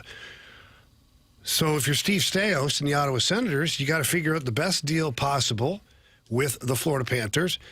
Meanwhile, Florida Panthers kind of knowing you're bent over a barrel here at this point. And, like I said earlier, Bill Zito negotiated. I mean, he manned up. He did a great deal for the Ottawa. He could have held out for less and less and probably got it because Ottawa would have been forced at some point to move Brady. And with the no movement clause, if it was somewhere he didn't want to go, he said no. And that's not just isolated to him. We're seeing Dylan Larkin had a full no-move clause, wanted to retire a Red Wing, his own words, and now he wants out. And he gave them 3 teams. And guess what? The Florida Panthers were one of those teams. The Vegas Knights, one of those teams. The Minnesota Wild, one of those teams. You see what I'm saying? Yeah. Like, these players are wanting to go to good organizations with winning players and, like Army said, be the final piece. And that's concerning to me. And I'm not saying this about Brady because Brady went through hell in Ottawa. That organization was not good at the start. They had a bad owner, didn't spend. They were bad every year, couldn't make the playoffs. He was alone on an island. Him and Stützle forever were the only 2 things worth watching in Ottawa. So I don't consider Brady to be in this discussion when it comes to players who would rather just join a team than be the team. Yeah. Because I think Brady wore it for quite a few years in Ottawa. And I think that seeing his brother Matthew win a couple of Stanley Cups, having a great 4 nations, then winning the gold medal, that winning, it tastes pretty good. And if you don't see that happening within your last 2 years with the team, maybe you want out of there. But like Dylan Larkin, same thing. He was supposed to be part of the whole foundation of the Red Wings. Well, turns out he really hasn't. So it is a bit concerning to me that some of these players are more excited to go be a part of something else that someone else built and be the final touches to it than to be the first pillar that's put in the ground when you're building this thing up. When you talk about like the empowerment of NHL players, I think NBA players probably have the most power of any of the major 4 sports. Do you feel like the NHL is trending in that direction where the superstar player can kind of handpick the team that they want to go to. We'll be watching Giannis this summer. He's probably leaving Milwaukee and probably will pick the destination that best suits him. Do you feel like NHL players are headed in that direction as similar to what the NBA has? Yeah, of course. Again, it's the 1%ers, right? It's not your bottom 6 forwards. It's not your bottom pair defensemen that are able to dictate where they're going to go. It's your best players, and I don't know how you fix it. I really don't, because I was trying to think about that earlier today. I'm like, so how do you fix it? Do you just stop giving out no trade and no movement clause? Okay, that player's not going to sign with you. Yeah, he signed somewhere where even they if will he's give on it to your him. team, they'll just do the baseball thing, and they'll ride out their obligatory years to you. And when restricted free agency goes away, they're just going to leave. So if you're trying to build a team long term, good luck. You won't be able to do it. So you're going to have to cave in and give out at least a no trade. And the no movement, maybe if it's a superstar player like Connor McDavid or one of those guys, I don't have a problem giving those elite talents a no movement clause, because I want other teams around the league that have free agents looking at that player saying he doesn't want to leave. I'll go play with this guy because he's going to be in Edmonton. He's going to be in Colorado. Well, the remedy for that is to build a good franchise. There's no excuse. Okay, so isolate this for a second. Yeah, what about Ottawa? Look at Ottawa. Yeah. Ottawa did. They've done everything they possibly can. Yeah. They went and got the goalie, Allmark. They thought he was the guy. He had a tough go last year. He had some mental health issues. Listen, I am not going to comment on that. It's none of my business. But they thought they'd gotten their goalie. They've got Sanderson on defense, Shabbat on defense, Stutzler. They had Giroux. They had Tkachuk. They had a squad. Shane Pinto. Like, you just keep going. So now what, though? Now what? Because that's a massive void for the Ottawa Senators to fill. And if you're the Detroit Red Wings, too, Dylan Larkin, he's not my cup of tea as a player. I wouldn't be picking up the phone too much. If it cost me very little, I'd go get him, but I'm not giving up the farm for him. But again, the Red Wings decided to build around him as the captain and as a center iceman. If the Red Wings have to trade him, they only have two natural centers on their roster right now. Well, the Red Wings haven't done anything. They haven't made the playoffs in a long time. Right. The Senators, a different story. But I just look at some of these franchises. If you don't want to get screwed by something like this, then build that winning culture. Florida did it. And I know, yes, you could say, well, they had the state tax thing. That's fine. But as you've alluded to, or as you've talked about multiple times, Jamie, nobody wanted to play there even before, with the state tax thing, because they weren't good. They were terrible. They weren't good. But Bill Zito comes in and changed everything.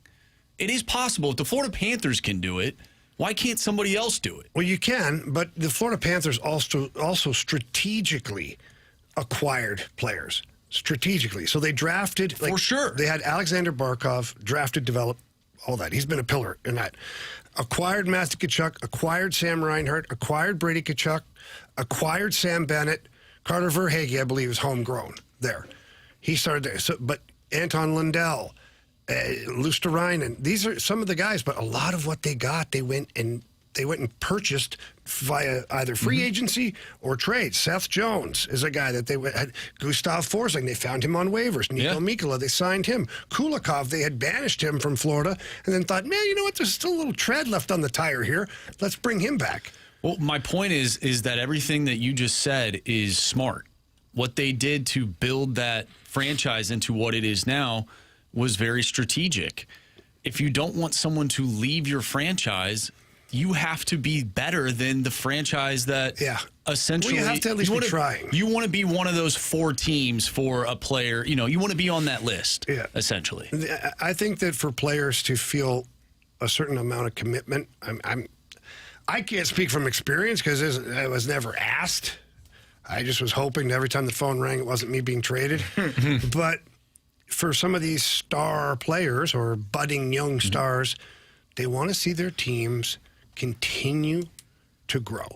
And like right now, the Blues aren't on the radar for, let's say, a superstar to come here. But I do think the Blues are building properly.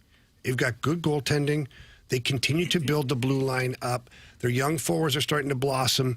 They're only a couple players away from being taken seriously, in my opinion. So the Blues are trying. So Alex Steen and Doug Armstrong are trying. It's not easy. Because no, it's not. Sometimes the young players who you hitch your wagon to, you project them to be a certain style of player. It doesn't pan out. And if you have 2 or 3 of those that don't pan out, now what? Now you've got to restock the cupboards as fast as you can, try to find those. But then those are 3 holes in your lineup that you didn't expect to have. And that's why Bill Zito, I don't know how he keeps doing it, but he keeps backfilling those holes with players that he's finding out there and somehow staying under the salary cap. And you can't bring up the LTIR money anymore because that's not a thing anymore. As far as the playoffs are concerned. Yeah, for sure. Yeah. It's a Fast Lane on 101 ESPN. Andrew Marsh, Carey Davis, Jamie Rivers, I'm Anthony Stalter. If you got any questions for us, we got our Sports Six Pack coming up. So send those into the Air Comfort Service text line at 314-399-9646. Again, 314-399-9646. Part 1 of the Sports Six Pack is next.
101 ESPN Sports Center. I'm Andrew Marsh. It's time for a Sports Center update brought to you by Universal Windows Direct. The Cardinals lose 2 of 3 in Kansas City over the weekend. They are back in action tonight, though, taking on those Arizona Diamondbacks. First pitch from Busch Stadium tonight is at 6:45 with Andre Palante on the mound. He'll face off against Merrill Kelly. We talked earlier with Doug Armstrong. If you missed that interview, make sure you go to 101ESPN.com or check out the free Dobbs Tire and Auto Center's 101 ESPN mobile app. Just head to the podcast page and you'll find all of our interviews there. And it's all brought to you by the Schaefer Door Company. Big news of the day. It's been a big weekend or big past few days for the Tkachuk family. Keith Tkachuk has been inducted into the Hockey Hall of Fame. So we talked a little bit about that earlier in the show. Once again, if you missed anything, just check it out on the podcast. Coming up next, though, we have part 1 of our Sports Six-Pack. So get your questions into the Air Comfort Service text line, 314-399-9646. We'll answer your questions next. I'm Andrew Marsh, and the Sports Center update is brought to you by Universal Windows Direct. You'll be saying, I love my windows.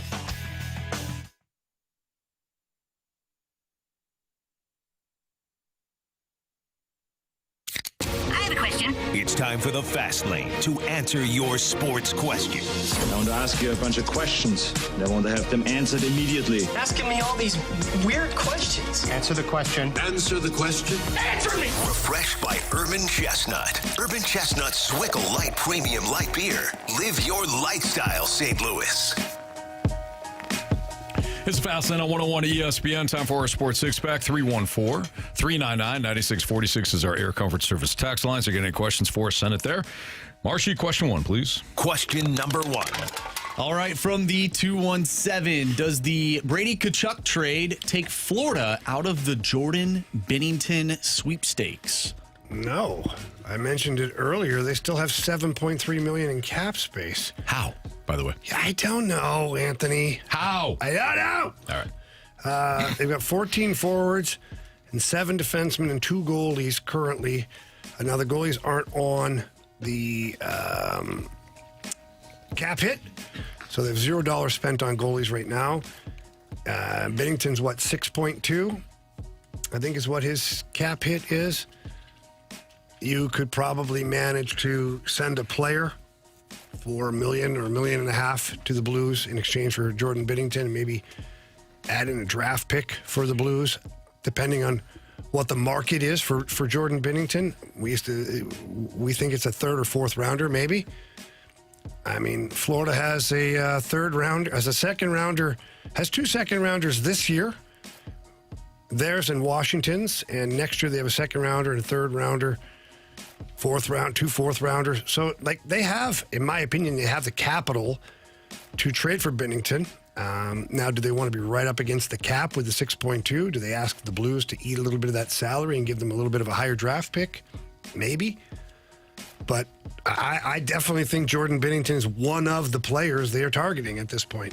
That's what they're missing. Bobrovsky wants a stupid deal. We talked about it last week. It was 6 years. And he's 37 years old already. He went 6 years, 6 or 7 million again, something like that. 7 point something. No chance of that happening. So, yeah, I think Binnington's still in play for the Panthers. They're definitely looking for a goalie. Mm-hmm. Wow. Question number 2. Do they need a goalie at this point? I mean, probably not. Big buy with something, right? Los Angeles Panthers over here. All right, from the 217, what type of reception do you guys think Nolan Arenado gets tonight? I'm going to the game, and I'll cheer for him when he's announced. It'd be a standing ovation. Yeah, 2 minutes. Yeah, Probably. It's going to be a standing O. It'll be a love fest. Yes, and it'll happen for at least his first at bat for every game. Yeah, and honestly, he deserves it. He deserves it. Yeah, he was a good Cardinal. He wasn't able to be a part of a team that got them to the ultimate prize, but if you talk about individual stats, he certainly carried his weight for many years here, both offensively and defensively. Yeah, it's good. Jamie nailed it. He's a good player, really good player, but he played for a team that unfortunately was at the tail end of that era for the front office. And we've talked about it ad nausea, where it just fell apart for John Mozeliak and the front office, how they were doing things in the minor leagues or not doing things in the minor leagues, the lack of overall spending, the lack of aggressive moves. Nolan Arenado kind of got caught up in the wash. Now, did he do anything in the postseason when they did have their chance? No. But you can't just say, there's a complete failure because the team wasn't as good as it should have been. We did get a text earlier suggesting that we get extra points for the home run derby game if we can nail the amount of time that this standing ovation takes. Do we want to do that? I like it. Closest to the pin is closest to the pin the wins. texter suggested. I like it. I say the standing O last for 17 seconds. Who's counting? Yeah, how do we determine this? Marsh. I guess what would the hell? When does the clock start? When he's announced? See now. Yeah, because they'd be standing then. It should be. I don't know, man. This is difficult. We're gonna set some parameters. I don't like it. How do we base the ovation? Like, when do we know when the noise is stopped? Because some people are long clappers. until the some first people pitch? are late to the dance clappers. I say when he's announced, and then when he steps in to the batter's box. 2 feet. What if he steps into the batter's box and then steps out to, tip his helmet to the crowd? We're expecting that. Like, what if he milks it? So I'm thinking when he's finally ready to hit.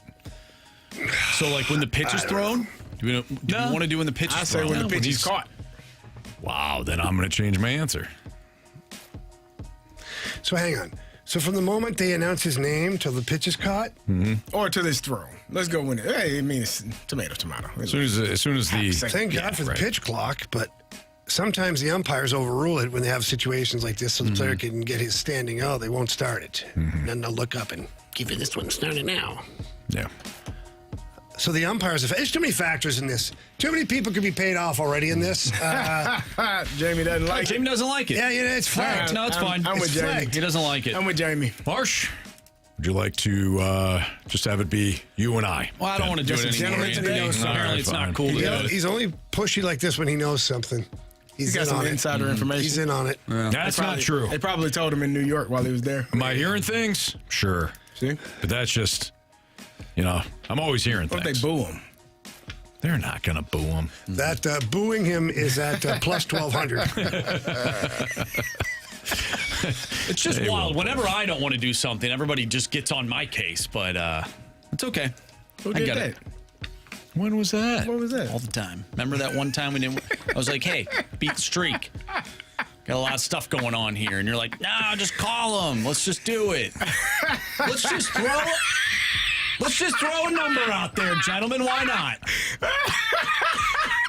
What's the common denominator here? You say 17 seconds? I'll one up you. I'll go 18. Well, we changed the parameters.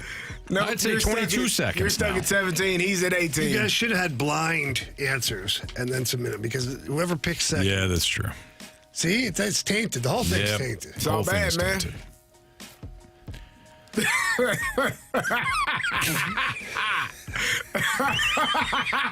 Oh, man, good fun. Marshy clearly doesn't feel that way. All right, Jimmy, He we'll give you feels like he 6 hates his seconds. ideas. We'll give you I was 6. the only one that answered. You're giving me 6 Yeah, seconds? that was your hockey number. Oh, okay, sure. Yeah. Don't think I got... So 38 for you, buddy. There it is. Have fun with that one. I'm good. I was going to go 2 minutes anyways. That'd be first. It would be. Yeah. Question number 3. Speaking of former Cardinals from the 217. Wow. Sonny Gray reports he'd be open to a trade. Any interest, especially since we're already paying him. Nah. Ooh, no. What? For what? No. I'm good. That would be But I wish funny. him the best of luck in Wherever he goes? yeah, Yeah. Boston, Baltimore, wherever he ends up. Miami. You know? Good luck to that guy. You got to go somewhere where it's not as hot in the summertime, I would assume. Yeah, you said those balls. Maybe the Blue Jays. He should go to Seattle. He's a perfect Seattle Mariner. Is he? Sure. Now, do they already... Izzy. No, not Izzy, but Sonny Gray. Now, do they need him? Probably not. But that sort of environment, I think would work very well for Sonny Gray. Okay. I don't know what you mean, but okay. Why do you say that? Because it's cooler. It's not hot in the summertime? It's not, scorching heat. No. You got to play on the road still. Yeah, but not all the games. Not many. Oakland, or it's not even Oakland anymore. Sacramento. Sacramento. I say Sacramento. Now, Houston, indoors, Texas, roof. Those A's did play in Vegas. They did. And the score was, it looked like the Cardinals and Royals scores from this weekend. Yeah. Might be a bandbox there in Vegas. It's hot in Vegas. Dry heat, though. It's different. It's hot. Is it? It's different. Still hot. All right, Sports Six Pack Part 2 is coming up next. Keep those questions rolling into the Air Comfort Service text line 314-399-9646.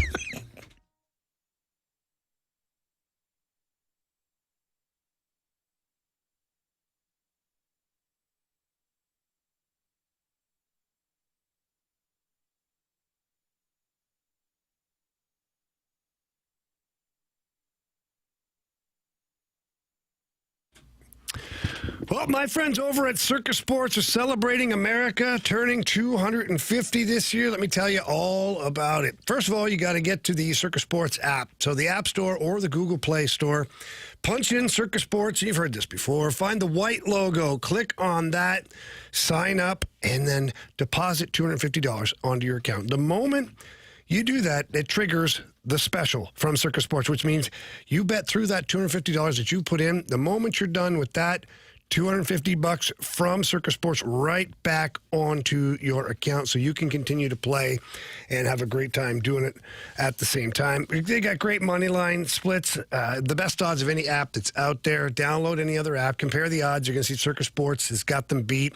They've got great player props, parlays, high betting limits, and they love when people win. They don't cut you off or block you or limit you. No, they celebrate your winnings because Circus Sports is sports betting the way it should be. Derek Stevens prides himself on great customer service and happy customers as well, and that includes all of you. So please check out circusports.com for all information regarding the deal we just talked about for anything to do with Circus Sports. Again, that's circusports.com. Must be 21 or older and in Missouri.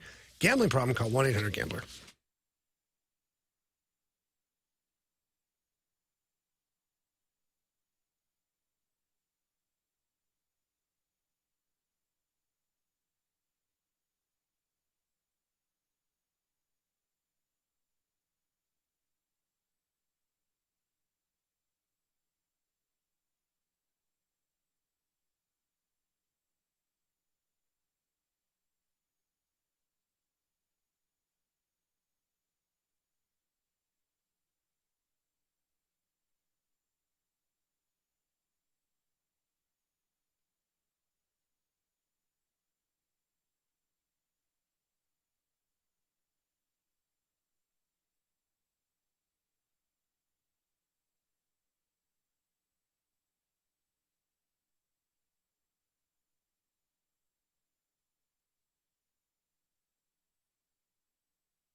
the question. It's time for the Fast Lane to answer your sports questions. I want to ask you a bunch of questions. And I want to have them answered immediately. Asking me all these weird questions. Answer the question. Answer the question. Answer me! Refreshed by Urban Chestnut. Urban Chestnut Swickle Light Premium Light Beer. Live your lifestyle, St. Louis.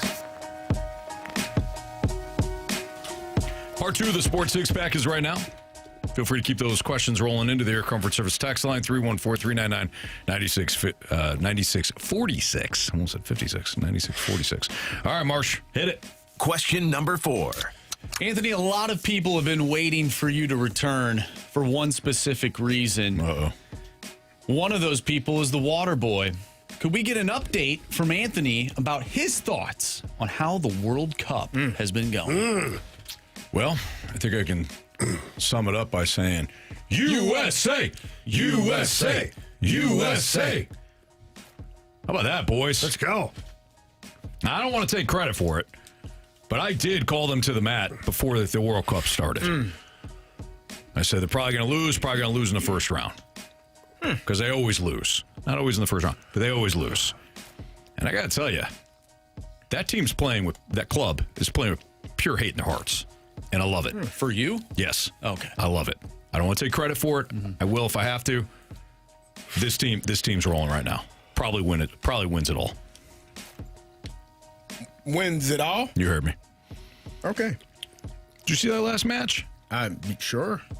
See the balls flying all over the place? Good See job. the physicality that was on display from Team USA?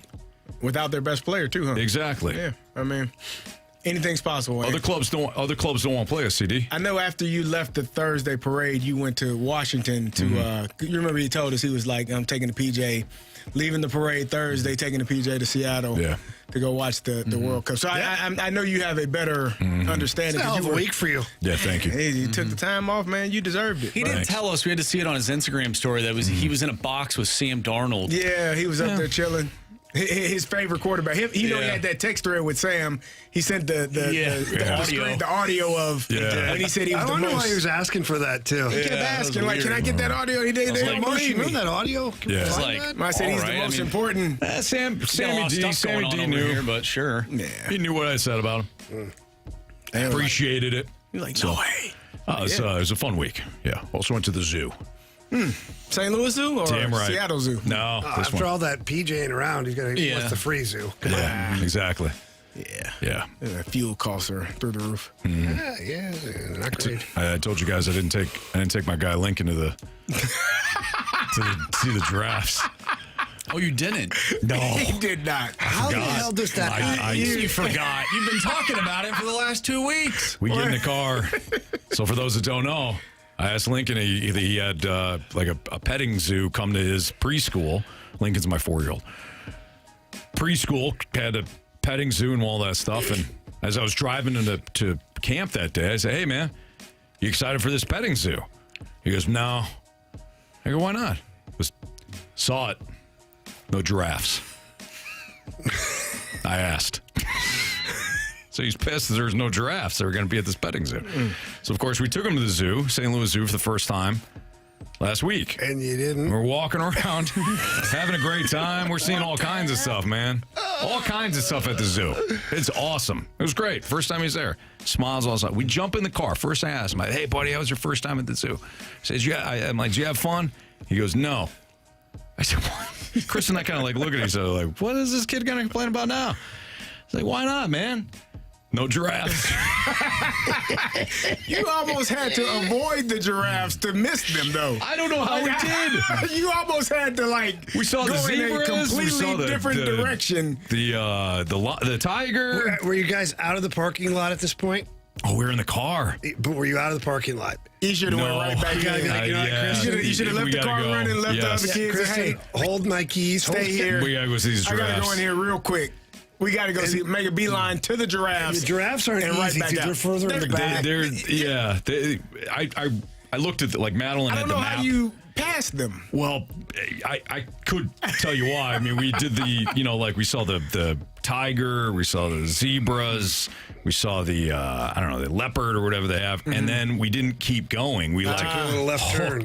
Yeah. Because we like we got something to eat and something to drink. But when we hooked, we never went back. We didn't rehook.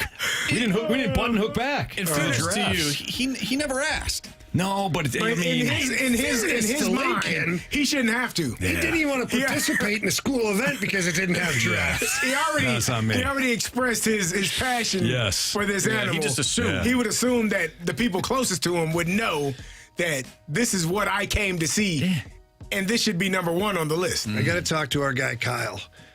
I won't say his last name, but our guy Kyle, who works down at the zoo. We had the sea lion. We got behind the scenes sea lion and the penguins. You can go visit them. Yeah. We got to set up a giraffe paddock for my man Lincoln. No kidding. We got to figure that out. I have failed this kid. No, you haven't failed him. Have you disappointed him completely? Yeah. But you haven't failed him. He's got a list quick, in crayon that he's been writing out. Yeah, my name's at top. Why does Lincoln spend so much time in the basement with that artboard? Hey, would it shock you if you do go back, you do see the giraffes, and you're like, hey, buddy, what did you think of the giraffes? And he goes, they're all right. It's cool. I could totally see him saying that. I know what come out next. Didn't get to pet them. Yeah. If you get to pet him, you couldn't get to feed him or something like it. Didn't get to ride it. Yeah. No. Why not? No giraffes. Oh man. Yeah. He did see he wanted to see the snakes too, so he saw some snakes. Snakes and giraffes, I guess. I don't know. Yeah, they go hand in hand. Yeah, he's a funny kid. Go ahead. But yeah, Team USA gonna win it all. Mm-hmm. Question number 5. Jamie from 636. Not that I care for the Detroit Red Wings, but we all know how good Stevie Y was as a player. Why is he having so much trouble as a GM? Yeah, well, he didn't have so much trouble in Tampa. Put together quite a juggernaut there, and they're still going. Julian Brisebois still has the core of what Yzerman put together in Tampa. Little different story. Stevie came in, took over this Detroit team, and has he made every right decision? No, he hasn't. And this is why they're still in this situation here. I don't know. I wish I could say that there's one thing in particular. If you look at their young players, they've got good young talent. To me, their veteran players are just average and above average. And that's the problem. Like Dylan Larkin he's fine. He's not a 100-point guy. He's not even a steady 80-point guy. Mm-hmm. Patrick Kane, that's an aging player there. David Perron, we love David Perron, but he's an aging player. Alex DeBrincat, he's okay, but you don't have a stud. Your stud players are in that middle wave right now of what you have for your roster. So Stevie's got work to do. He's got to try and upgrade some of the top-end skill and at the same time keep drafting and developing. I do like Mo Sider, though. He's great. Yeah. I'll take him on our team. No doubt. Yeah, no kidding. Question number 6. All righty. Let's see here. I just had the question pulled up, and now it toggled on me. Gentlemen, I know. Where did it go? It was from Chester, and now I can't find him. Doesn't matter. Steaks. People grilling steaks this weekend. What is the best way to grill a steak? What is the right way to order a steak? Oh, medium rare. Medium. No. Cal's already dead, Carey. Barely. Ordering my kids got me a smoker for Father's Day. Oh, nice. Yeah, so start doing that. So looking forward to that. Did you smoke something on Sunday? No. You didn't. I you got didn't fall into Sunday. that trap. No, we got you. Now go feed us. Give it to me on Saturday, I would have, because it's like a dad thing to do. I'll fire up the smoker. Yep. And but I didn't get it till Sunday, so we'll work on that. Yeah, I think that. Obviously, it depends on the individual. That's why they ask you how you like your steak. Mm-hmm. If you ask high-end chef, they'll tell you medium rare. If you ask Carey Davis, tell you medium. I used to like it medium for many, many, many years. And then I said, I'm going to try this medium rare. And I like it better. It's just, again, it's personal preference. Some people, I can't, there's a guy, I won't mention his name, but he orders it well done. I'm like, what? Like, you might as well just take a flamethrower to that thing. Yeah. There's no juices left. No, what are you eating? Right. You're eating a piece of rawhide. You might as well go to the gas station and get beef jerky. You go into like a high, you go into high-end steakhouse. And I They like won't well even done. make it even well even done. the waiter looks at him like, They're are you like, sure? nah. They won't do it. Yeah. Are you sure? They're like, hey, you're not gonna talk bad Right. about our steaks, Yeah. our meat. He's got the audacity. He'll send it back. It's not done enough. Really? I cut it in half so you can get inside there a little bit better. Oh, Oh my God. Who's this? Okay. Let's just say he's not around anymore. Okay. He's All right. around, but he's not around me anymore. Fair. All right. Yeah. I'm medium rare too. Medium rare, baby. Yep. I'm hungry right now. Nice steak. All right, we need a new Gauntlet contestant. So if you want to play in the Gauntlet, you can. 314-399-9646, Air Comfort Service text line. Text in the word Gauntlet if you want to play. Gauntlet contestant next on 101 ESPN.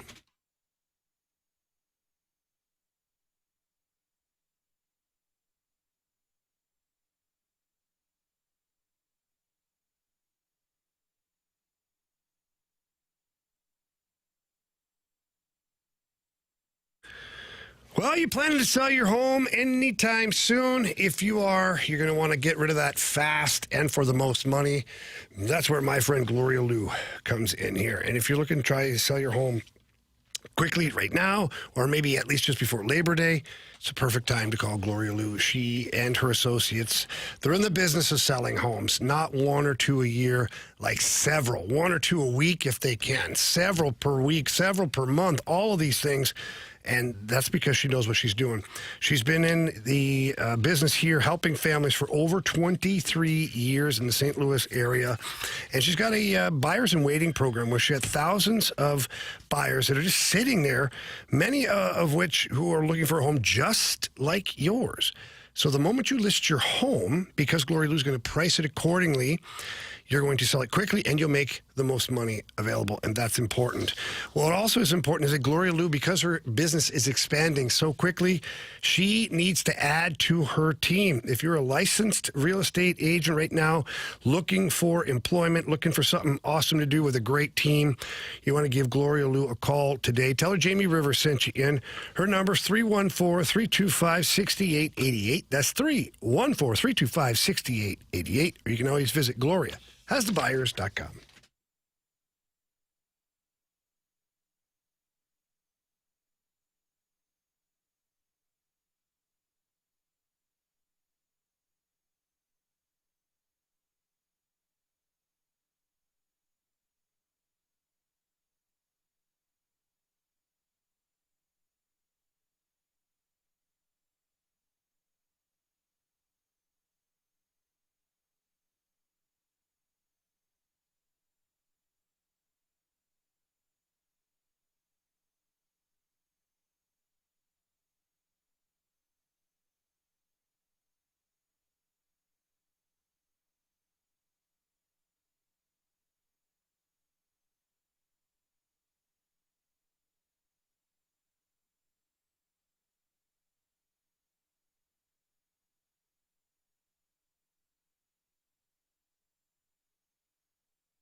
warriors. 4 categories, 1 challenger.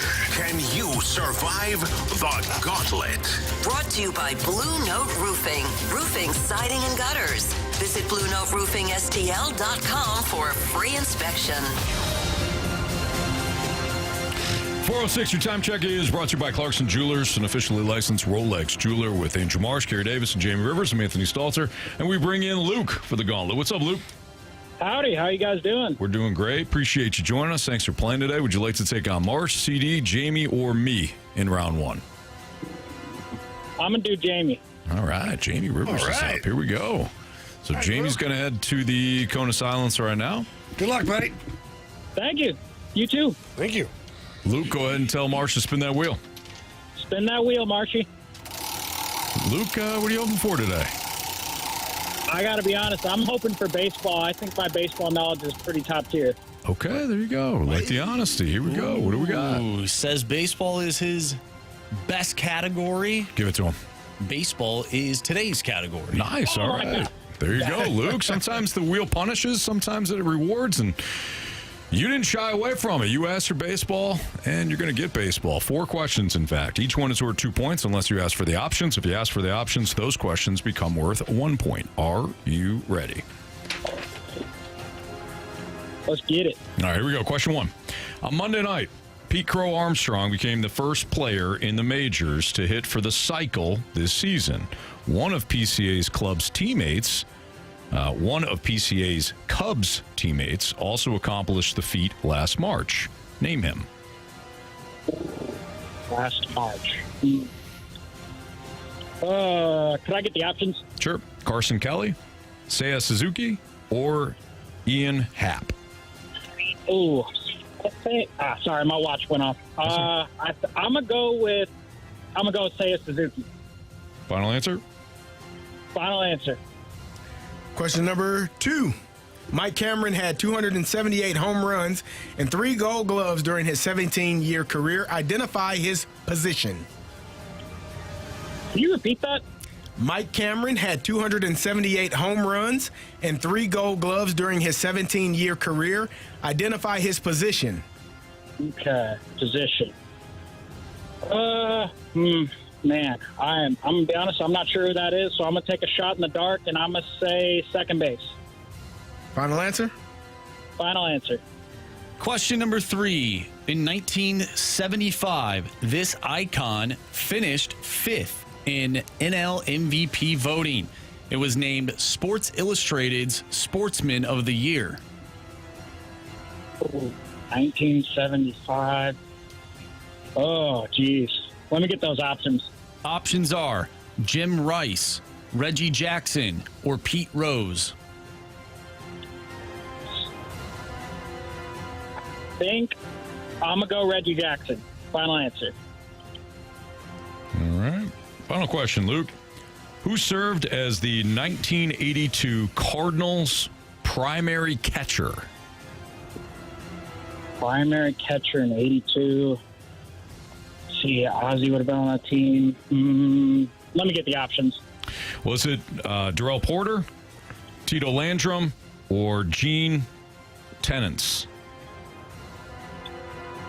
Oh, man. I'm going to go with the one you said last. Tennis? That one. Yep, that one. The last, yeah. All right. Let's bring back Jamie from the Cone of Silence right now. Luke, how you feeling? Man, I got some questions before my time. I was like, man, I feel kind of good about the Cubs one. I feel kind of good about that one. All right. Jamie's back in. Go ahead, Jamie. Put your earbuds in. How's it going to Silence? It's good. Mike and I were in there talking about Army and the Blues and all that kind of stuff. All right, good. Matthew and Brady? Yeah, a little bit. Big Walt, you know. All right, your category today, Jamie, is baseball. Okay. I like baseball. Pack a lunch. Okay. Question 1. On Monday night, Pete Crow Armstrong became the first player in the majors to hit for the cycle this season. One of PCA's Cubs teammates also accomplished the feat last March. Name him. Options. Carson Kelly, Seiya Suzuki, or Ian Happ? I'll say Carson Kelly. Final answer. Question number 2. Mike Cameron has 278 home runs and 3 Gold Gloves during his 17-year career. Identify his position. Wow, that's a really good question, Carey. Yeah, I'm going to narrow it down, please. Is it second base, center field, or third base? He's an outfielder. I don't know if he's a center fielder, but I'll go center field. Final answer. Question number 3. In 1975, this icon finished 5th in NL MVP voting and was named Sports Illustrated's Sportsman of the Year. 1975, huh? Feels like yesterday. Options, please. Jim Rice, Reggie Jackson, Pete Rose. Wow. Some good choices there. 75, huh? Reggie Jackson, Pete Rose. Who's the other guy? Jim Rice. I want to take the outlier, but I don't think he's an... I think that's almost a setup at this point. When you have Reggie Jackson and Pete Rose on there, 75. What do you think, Anthony? I think that it's one of those 3 options. I'll go with Pete Rose. Final. All right, Jamie, last question. Who served as the 1982 Cardinals' primary catcher?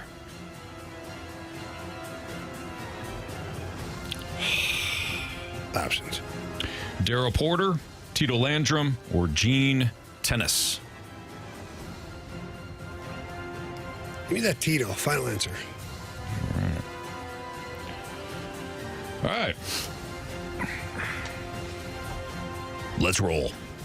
On Monday night, Pete Crow Armstrong became the first player in the majors to hit 4 this cycle this season. One of PCA's Cubs teammates also accomplished the feat last March. Name him. Jamie with the options went with Carson Kelly. Luke with the options went with Seiya Suzuki. Correct answer is Carson Kelly. Jamie up 1-0 on Luke.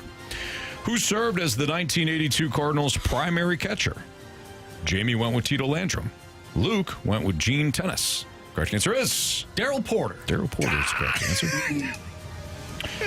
In 1975, this icon finished 5th in NL MVP voting and was named Sports Illustrated Sportsman of the Year. Jamie went with Pete Rose. Luke went with Reggie Jackson. Correct answer is Pete Rose. Jamie now up 2-0. Comes down to this, perhaps. Mike Cameron had 278 home runs and 3 Gold Gloves during his 17-year career. Identify his position. Now, Jamie, you went with? Center field. Center fielder. Luke went second baseman. Luke did not use the options. No. Jamie up 2-0. Luke didn't use the options on second base. Jamie went with center field. Luke. You have chosen poorly. You lose. Not today. Correct answer is center field. It was center field. And we had a note on here, must specify center field. Oh. So couldn't just do outfield. Had to be center field specifically. Sorry, Luke. Jamie got you today. It's all good. Yeah, those were hard. Those were difficult questions. He got them. Wow. Yeah, those were hard. They were very specific.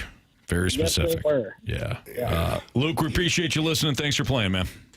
Thank you for having me. Yep, have a good one. See you, Luke. Thank you. Thank you. Bye-bye. There you go, Jamie. Nice work, man. Yeah, not really. You got 3 right. Yeah, you got 3 right. Take the options every time. Man, whatever it takes, brother. Whatever, man. Win's a win.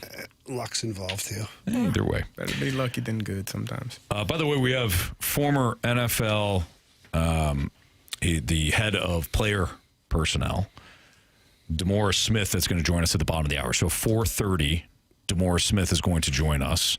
Talk to him about, a variety of things. Carey met him today. Everything's on the table. He was the head of the union, wasn't he? Yes. Yeah, executive director of the Players That's what I Union. thought, too, yeah. Yep. But before we get to him, are the Cardinals on the precipice of falling apart once again? Jamie's so angry, he just kicked the trash can over. That's Yep, next on 101 ESPN.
Jamie, our guy Stewie has always got different programs going on for different clients, right? So sometimes people call him for purchasing a home. Some clients call him for asking whether or not now's a good time to refi. Where are the rates going? He can help you with all that stuff.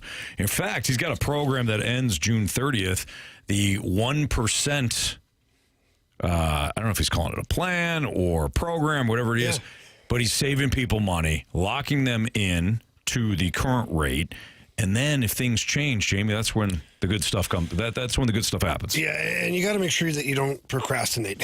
Pick up the phone, call him, text him immediately. We'll give you the number here in a second, but like Anthony mentioned, it's 1% above what interest rates are underneath what interest rates are right now. Right. Lock you in. If everything drops and changes and gets better, now refinance, use a bagel loan, whatever it takes. Stewie's got you covered. But you do have to call him or text him. That number's 314-324-4440. Again, 314-324-4440. And if you can't remember that, Anthony, what can they do? You can always Google the bagel loan. NMLS number 226715.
Don't slow down.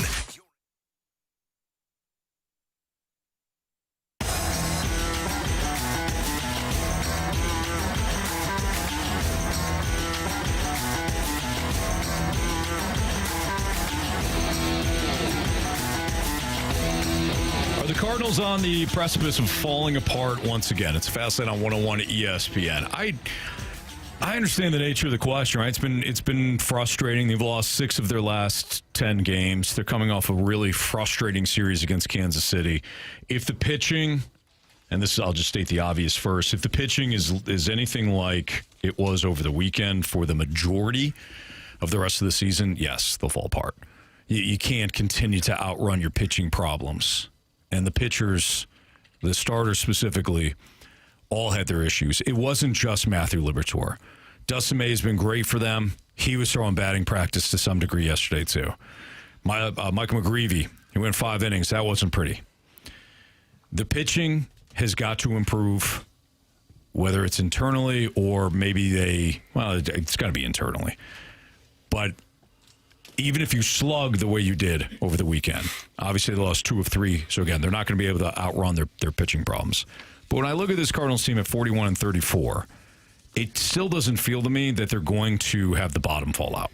I don't think we're going to see a collapse like we did last year when they had a great May. Things started to get rocky at the end of May, and then things completely fell apart in June. I mean, hell, we're already June 22nd. Yeah. So I think that this is a team that will have to, again, be better than the pitching staff has showcased over the weekend, but I don't think the bottom's going to fall out. I mean, the pitching, you've known that this is what it is. They have, had some good moments, had some really rough moments, but this is what they are. I don't think and again, maybe I just view it differently because, again, I feel like you're playing with house money. I haven't felt like this is a championship team. Not that I don't want them to win a championship, but I think we all understand and have a very good idea or think we have a good idea of what championship teams look like. Now, you can be surprised. There's always the outlier, the one team that surprises you, but this is not a team that I think is ready for championship, mode. They're not in their championship window. So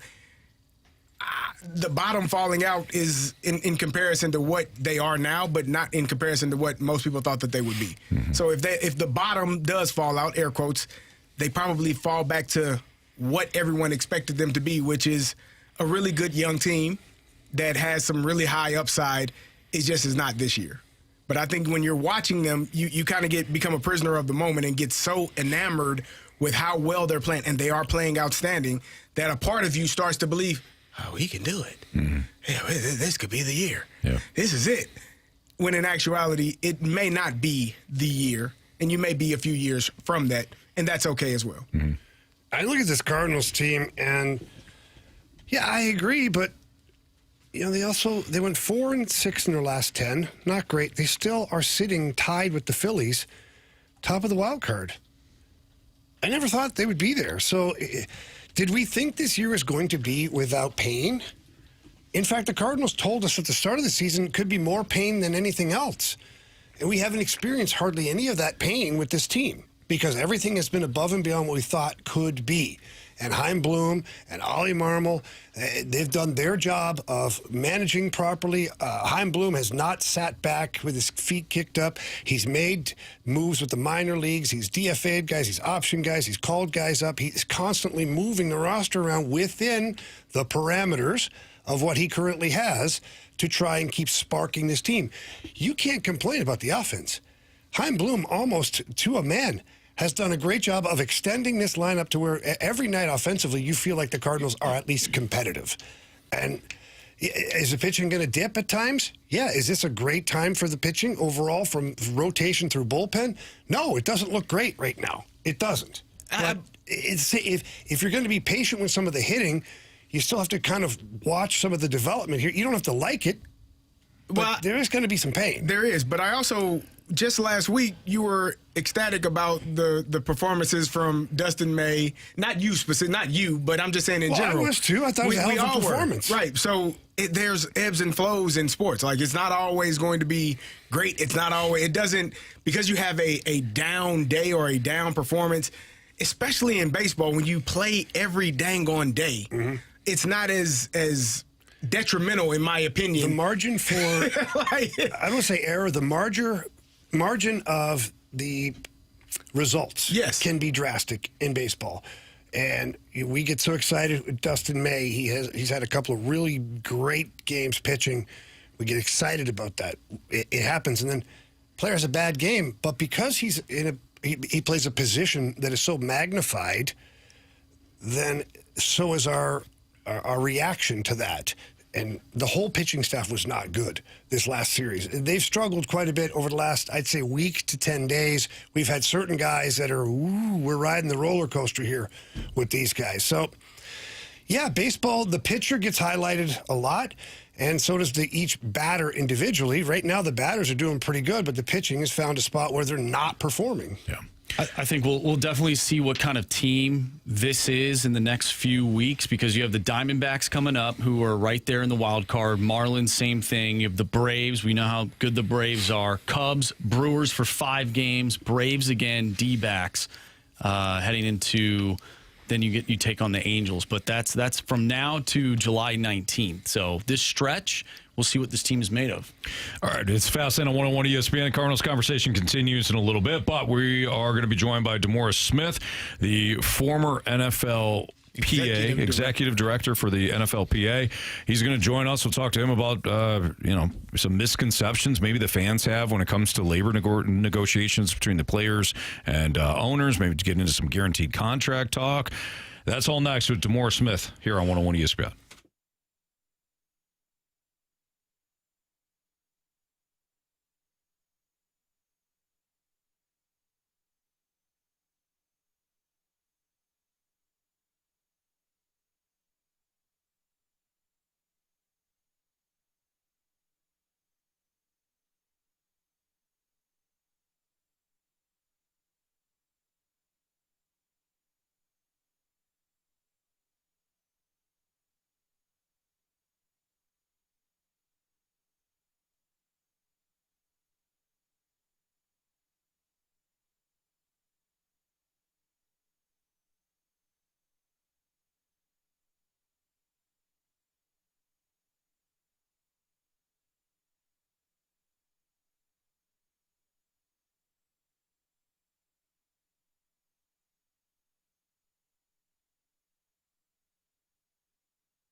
ESPN Sports Center.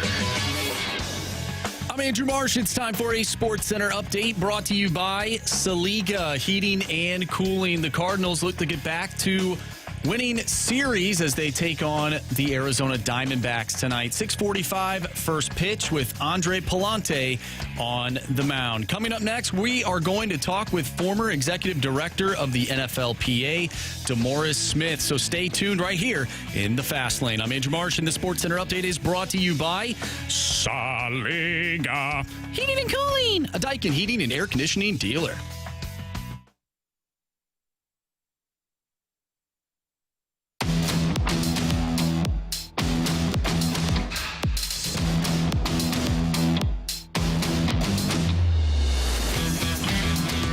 This is Fastlane on 101 ESPN. As Marsh just told you, time to head to our Collier and Thompson phone line. The former NFLPA Executive Director, DeMaurice Smith, joins us right now here in the Fastlane on 101 ESPN with Carey Davis and Jamie Rivers. I'm Anthony Stalter.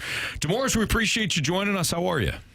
Oh, man, I am great. Great day to be out here for the Boys and Girls Club tournament and reuniting with old friends I haven't seen in a few years. So it's great to be with you guys, too. So, D, I know you obviously have more time on your hands than when you were the executive director. What are you doing now to keep yourself busy? Nothing. Enjoying the time off. Enjoying the sort of the time off. My book came out, Turf Wars, The Fight for the Soul of America's Game. Came out in August of last year. So I've been on the book tour for the last 7 months. And then I've been teaching for the last, really on and off for the last 8 years. Taught at Pepperdine last semester. I took off this semester. And then I'll be teaching a class on the business of ethics in sport at Georgetown University in the fall. So staying a little bit busy, but certainly not as crazed as I was when I had the pleasure of representing 2,300 easygoing, mellow football players. I mean, like yourself. Definitely. Easiest people in the world to work with, I'm sure. Oh, just the easiest people in the world. Speaking of easy people, or maybe not as easy people, you talk in your book about many of the battles that you had with ownership and Goodell. What do you think, would you consider maybe your toughest battle while you were the executive director of the NFLPA? Yeah, I mean, there were so many of them. I mean, I certainly represented the Saints players in Bounty, represented dreamy Tom Brady in Deflategate.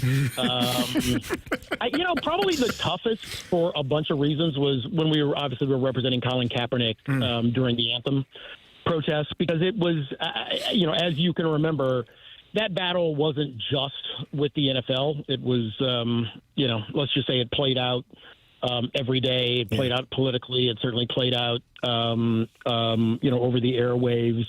That was probably the hardest one because it was just a multi-front, issue. DeMaurice Smith joins us right now here in the Fast Lane on 101 ESPN. When leading the NFLPA, what was the biggest misconception fans had about labor negotiations between players and owners? Because I'm sure you heard a lot of the outside noise. Well, I think that you and your fellow fans in St. Louis probably understand this better than maybe anybody else, given Kroenke's departure from St. Louis. You realize that when you're dealing with billionaires of that level, once they make up their minds that they just want to impose their will, they do it. And as the city, found out, that they do it even though it might be a breach of a contract. They do it even though it might break fans' hearts. I think what most fans, they think that the owners are as big of fans of their teams as the fans are. And the reality is the owners are businessmen first and foremost, and fans somewhere third, fourth, and fifth. So, and when that reality sinks in, when the Rams moved from St. Louis, there wasn't a thought about you're breaking the hearts of longtime fans. There wasn't, a thought about who are you leaving behind. It was, I have a better business opportunity in California. And that's literally the way that they think about labor negotiations. You and I think, well, there's plenty of money to go around. Why should we have these fights? Right. The owners think of it as, I want all of it. All of it. Yeah. You know what, DeMaurice, I know a few things about this. I went through 2 lockouts while playing in the NHL and lost an entire season in 05. And even once we got back to playing, it still made no sense to me that we were locked out for as long as we were. But how much of a challenge of that was for you when you have the money involved in the NFL is astronomical, yet the owners were able to get their salary cap, and the players don't seem too ticked off right now. I mean, I hear about hockey and I hear about baseball in the news a lot more when it comes to labor discussions. Yep. No, that's a great question. I mean, look, I studied your lockout religiously, and people ask me why did the players elect me? Sometimes I say I don't know either. But I don't know either. Trust me. But you'd be surprised about how much I talked about that hockey lockout in 2009 when I was going through the election. And the same person that ran your lockout for the owners was the same person that ran the lockout for the players in 2011. So, I had the pleasure of, at least the advantage, I think, of understanding the game plan. We decided on a different system, and our system is a share of revenue system. And what that simply means is players today are still reaping almost 50% of every dollar that is earned in the NFL ecosystem. So, for us, the salary cap, the downside of a salary cap is you think, well, it stifles free market. The upside is everybody has to pay the players. And when we instilled that 96% spend rule in 2020, that means they have to spend every time. And that's one thing that most of the other sports don't have. They don't have a mandatory spend, if you think about it. So the salary cap is the ceiling. The mandatory spend is the floor. And that's what really, I think, led us to getting a really good deal in 2020. And I think the fight that you're going to see in baseball and maybe the fight you see in hockey is there really isn't a mandatory spend. And that's what the players need.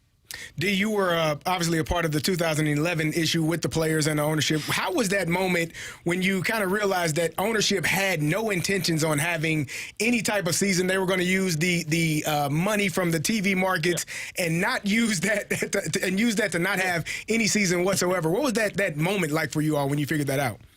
That was a moment when I became intimately related to Johnny Walker Black. Been there. Me and my primary advisor on that deal was Johnny Walker Black. Well, going back to 2005, I think looking back on the hockey lockout, and you were there, but, there were players around you that said, the NHL will never lock us out for an entire season. And that was a mistake to believe that. And so I didn't let our leadership fall into that mistake. I knew that if we didn't come up with a way of freezing the NFL's money from the networks or we built a secret insurance policy, that we had to do something because they had already planned for a full season lockout. And I think one of the things that fans mistake the owners for, they think they'll never lock the players out because they're going to lose all the revenue for the season. They're already billionaires. So they can afford to go a whole season because whatever change you get in the collective bargaining agreement, they're going to make up that loss in less than 3 years. That's the problem. Wow. Yeah. Fun times, guys. Yeah, fun times. So I got to ask this then, not that you're diving deep into MLB and their lockout situation, but having been in this world, I'm sure you're well aware of what's looming ahead. How do this one, honestly, DeMaurice, it seems like that neither side is going to budge on this. I feel like the players who are driving the bus for the union, they're all very, very wealthy individuals themselves. And then you just talked about the owners being billionaires. And this is where we ended up with a problem with the NHL is some of the biggest voices had the biggest paychecks from a player's side. And that's how the owners actually managed to divide us and get what they wanted. So what would the strategy be from MLB's perspective right now? Well, you mean the players or the owners? The players.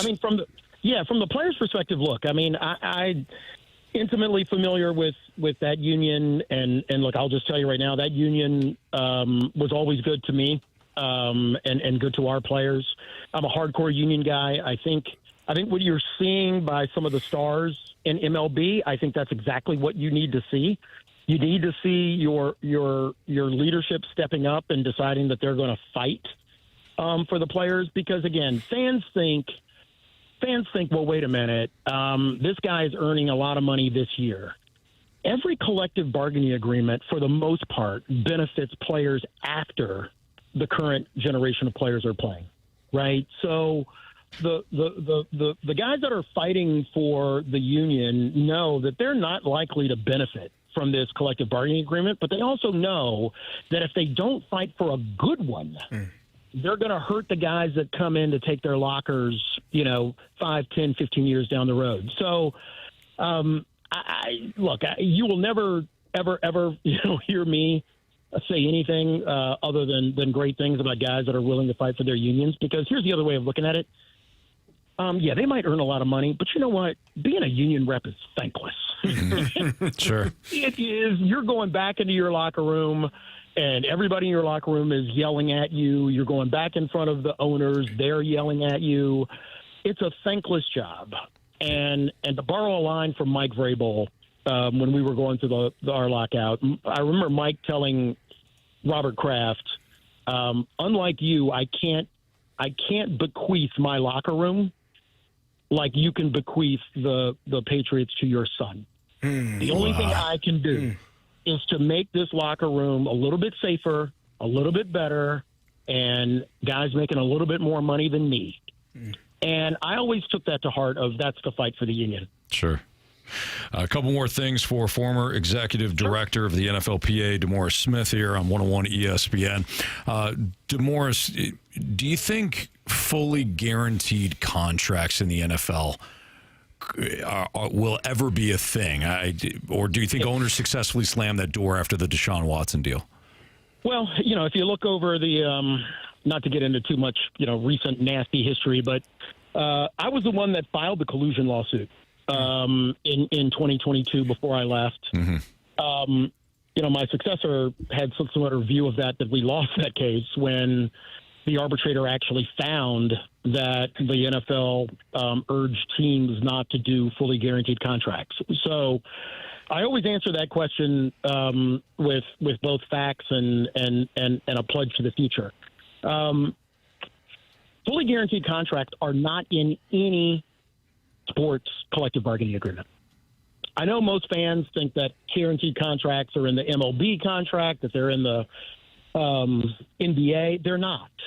Guaranteed contracts are guaranteed as custom, not by CBA. So when the judge in the case that I filed found that the NFL urged teams not to do fully guaranteed contracts, that's collusion. That's just collusion.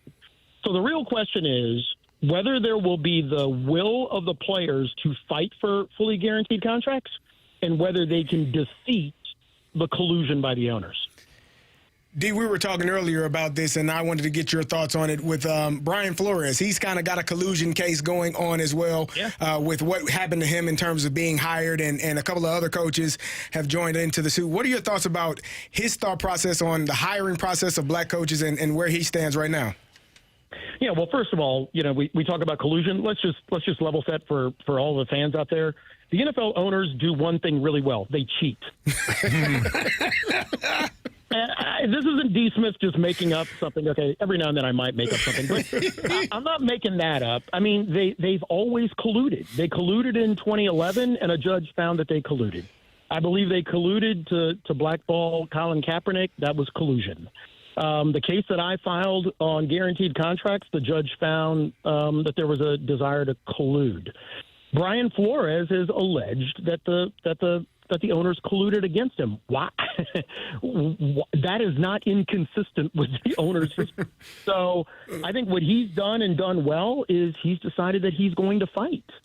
And he won a recent case that meant that his case is not going to be subjected to the arbitration clause. He's hopefully going to get discovery, and we'll see. But look, every fight, whether we're talking about Oscar Robertson or Curt Flood, all of that is collusion. And it all comes down to whether some individual person is willing to risk it all and fight. And I believe in that fight.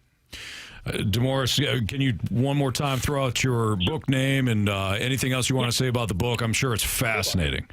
It's a fun read. It's a brutal read. I've always said that Turf Wars, the fight for the soul of America's game, is for the real fan. And, you can turn on the TV and you can see the rah-rah, but I always loved sport because it was actually played by humans who bleed like us, hurt like us, feel like us. And I decided to write a book from their perspective rather than from the perspective of the networks or the owners. Fantastic. I'm looking forward to reading it myself. DeMaurice Smith, we really appreciate the time. You were fantastic. Thank you so much. Enjoy your time, too. My pleasure, guys. Yeah, working with the Boys and Girls Club. Yeah, and thanks for being such great hosts here in St. Louis. I love it. No, it's our pleasure. Thank you. Appreciate it, D. Thank you. Take care, guys. Take care. Wow. Man, DeMaurice was awesome. Smith. Yeah, he was great. He was on. I mean, the honesty. Is it just me? I could sit and talk for hours. Seriously, yeah. I think we had Johnny Walker Black. Yeah, man. I feel like we could do some really good talks. Plenty of stories about like the things that he dealt with and going through. You know, and really, he mentioned it, working for the players, like trying to get the best. And what he said about Mike Vrabel was you know, mind blowing. Mm-hmm. Like you can leave this to your team. I can't leave this locker room to anybody. I just have to make it better for the people that come after me. And that's really all that players want, is they want, you know, to be, you know, appreciated while they're there. And when you leave, whenever you leave something, you want it to be better than it was when you got there. Mm-hmm. And that's all you can do as a player. And so to fight that fight against ownership day after day and year after year got to be a tough task for anyone. And he said some things, too, that I think we all know. But it's like, ooh, when he said the NFL owners want all of it. Oh, yeah. They want all of it in terms of money. But that's not just NFL owners. Yeah, it's that's all MLB owners. That's hard to believe. I know. No, it's not. You just NHL owners. When you hear it. Or like NFL owners, and I'm sure this, again, like Carey's saying, it's not just NFL. It's NHL, it's MLB, it's NBA. These owners aren't fans. They're not fans in their clubs. Yeah. That probably hit someone in their core when they heard that, because it's true reality. They aren't. They are. Some are, I'm sure. Yeah. Like I think Steve Ballmer is a fan. Like he's the owner of the Clippers. Like he's a fan. Mm-hmm. But there are some. I think but Mark Cuban stupid was a rich. fan. Yeah. Ballmer got to be stupid rich, and then because he's a fan, bought a team. Right. It's not like he built this thing to get. He's like, oh yeah, look how much money I got. Oh, I can buy a team. I read the story on it. He was trying to buy a team like anywhere. Any team. And then finally, what's his name? Donald Sterling got into screwed up. trouble. And he's like, I picked up the phone right away. I was like, yeah, I got my Clippers. Yeah. He was trying to find a team to take to Seattle. They're like, yeah, we're not moving any teams. He was any team, like literally any team. He was any team. Give me a team. I'll take it. And then the Clippers situation came up. Yeah, give me that. And he's like, he actually said he probably overpaid like by 10%. But I wanted the team so bad, so whatever. Take my money. So he might be a unique case. Yeah. It definitely felt like whenever you watch a sports documentary and you learn so much about the inner workings of whatever sport that you're tuned into. That's what that interview felt like. Yeah, definitely. All right, it's Fastlane on 101 ESPN. We got our daily mic drop feature coming up. So the daily drop, if you want to leave us a mic drop, comment, question, sports or otherwise, we got our daily drop segment coming up in the 5 o'clock hour. So feel free to leave it now. The Skyly Heating Company mic drop feature is via the 101 ESPN mobile app, which is powered by Dobbs Tire and Auto Centers. Again, our daily drop is open, so feel free to send us yours, and maybe you'll hear yours played at 5:15. We got our Cardinals Diamondbacks entrance survey next on 101 ESPN.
It's Fastlane on 101 ESPN. The Cardinals and Diamondbacks will open up a new series tonight at Busch Stadium.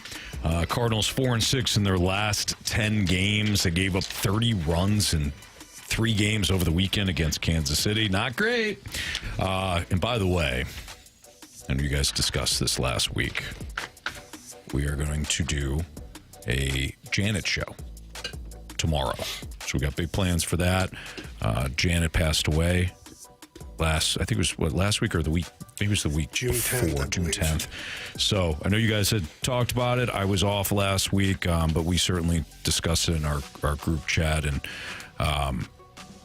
we didn't know Janet, but we felt like we knew her. Mm-hmm. So we're going to kind of dedicate tomorrow's show to Janet. So I hope everybody looks forward to that. And yeah, a lot of laughs, I'm sure, tomorrow. Maybe a few tears as well for our gal Janet. But which pitchers, as we open up our Cardinals Diamondbacks entrance survey, which pitchers are under the microscope, good or bad for you for this series? You got Palante, Leahy, and Liberatore. You already know the answer. Is there any other answer? On 3. 1, 2, 3. Liberatore. Okay. Yeah. Any reasons why? There's a last outing, 1 and 2/3. Yep. All right. A lot of hits, a lot of runs before. I mean, probably essentially the whole season, maybe. Okay. You gotta, we talk for maybe the first couple. Yeah, we talk a lot about sample size. I think you got enough of the sample. I would say so. To kind of have an idea. Is he replaced? The milk's gone bad. I've had enough, thanks. I think Nobody drink the milk. Don't drink milk. If you do, that's your fault. Yeah. When is he replaced? I don't know if he is. I don't think he will be. I don't know if he is. You don't think they'd say, you know what, screw this 6-man rotation. We're going to put Dobbins in? We talked about it on Friday. There were quotes from Ollie and Dusty Blake saying that they're committed to this. Like, could they maybe skip a start? We saw that last year. Yeah. Maybe they do that. We also talked about maybe they switch catchers. Not that would really do anything, but maybe it could. It's this guy's fault. Well, they did, we did that before. Yeah, they blamed somebody before. We've already. Hell, they moved him to first now. base. Hell, they moved him to Boston. Now they moved to the coast. Yeah. Yeah, get out of here. I don't know if they're going to. I don't know if they are either. I think this is part of the pain that I talked about earlier that the Cardinals expected the fan base to go through. Yeah. And this winning has really been great, but it's kind of fudged some of their process because they were hoping that, we'll get through this. We'll find out this guy will be bad. Fans won't care. They know we're in a rebuild. Right. And now some of the things that are not working are like glaring. They're instead of being like one of many, it's like, that and that must go. Well, like Dustin May is obviously one of the bigger names to be in the discussion for the trade deadline, and I think he likes St. Louis, so that's why he went out, posted those numbers yesterday. You think so? Maybe. Well, never know. No. Yeah. Matthew Liberatore is, he's struggling at right now. You got to perform better. Like that's the bottom line. You know, if you don't do well enough, he's his last 3 starts he went 4 1/3, and then 1 2/3. Mm-hmm. Like we can't even get a 5 innings, a full 5. Like that's a problem. I said it on Friday. Matthew Liberatore in his last 3 starts has recorded just 4 more outs than Dustin May did last Monday. Wow. Yeah. Okay. For better or worse, position player that you got kind of under the microscope for this series. Oh. And most of it's going to be for better. Let's be honest. Yeah, position players are playing really well. I know Jordan Walker's going with Alec Burleson slump. Jordan Walker's been a little, he's cooled off a little bit. Yeah, and I think you guys talked about whether or not you're concerned at all. I'm not. Like he's allowed to have a slump. It's part of the process. Yeah, even MVP seasons, guys have slumps. So he's in a bit of a slump now. He had a slump at one point that it felt like it lasted a game, and he was already out of it. So. You know what I liked about yesterday, though? Even though Jordan Walker went 0 for 4, he had a huge play in the outfield. So, yes, yesterday he didn't contribute at the plate, but his catch in the outfield could have been the difference in the game. Yeah, it really could have. So, and it was a huge difference. Yeah. I'm going Alec Burleson. Alec Burleson. He's got a hit in 17 of his last 18 games. Ooh. He is seeing the ball well. He's up there in hits in the Major League Baseball. He's up there in RBIs in Major League Baseball. He's playing really, really well. It's unfortunate that he may not be an all-star because of the position that he plays and because of the guys that are first basemen in the National League that obviously are going to get some of those votes and the majority of those votes. But he's playing really, really well, and it's fun to watch. J.J. Weatherholt, I'm in the same boat, though. I think he's fun to watch, and you just continue to see this kid, and you listen to the national pundits or whatever, and nobody's wishing this kid to have a slump or to struggle. I think everybody's kind of waiting for it, and it's not coming. Mm-hmm. He's getting better almost every week. You're seeing improvements. Now, will he stub his toe? Yes, it's inevitable that he'll have a moment or two where it's not a Picasso.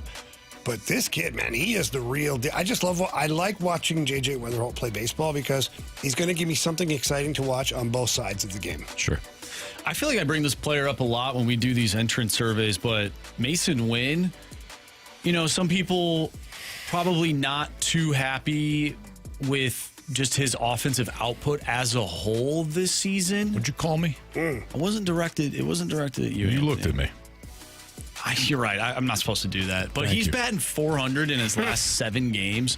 He's been awesome lately. So kudos to him, and hopefully he keeps it up. My guy's Blaze Jordan. Ooh, I'm sure you guys talked a lot about him last week. But my last day before coming back today was the day he got called up. And, dude just hits. He can, his first game, he had a couple of hits. He had the triple that first series.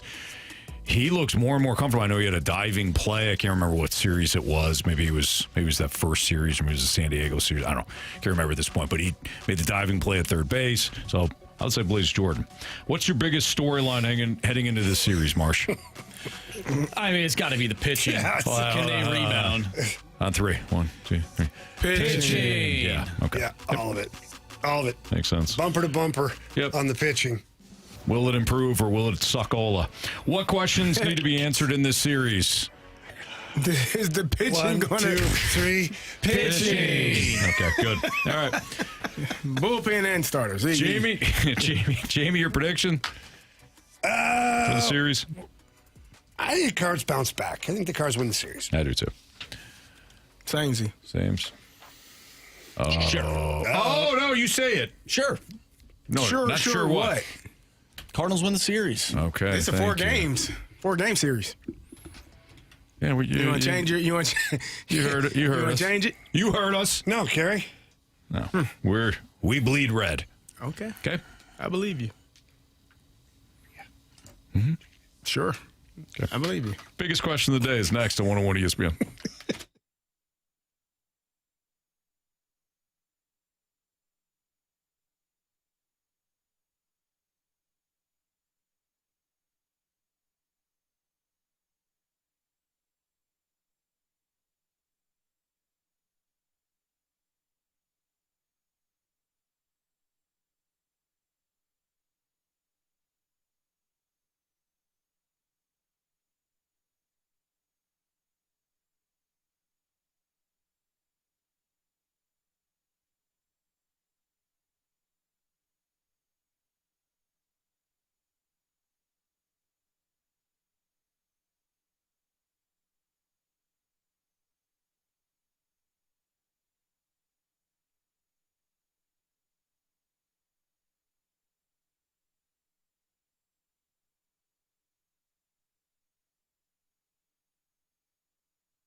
time for the Fast Lane's biggest question of the day. Presented by Banner Construction, the experts in James Hardy siding.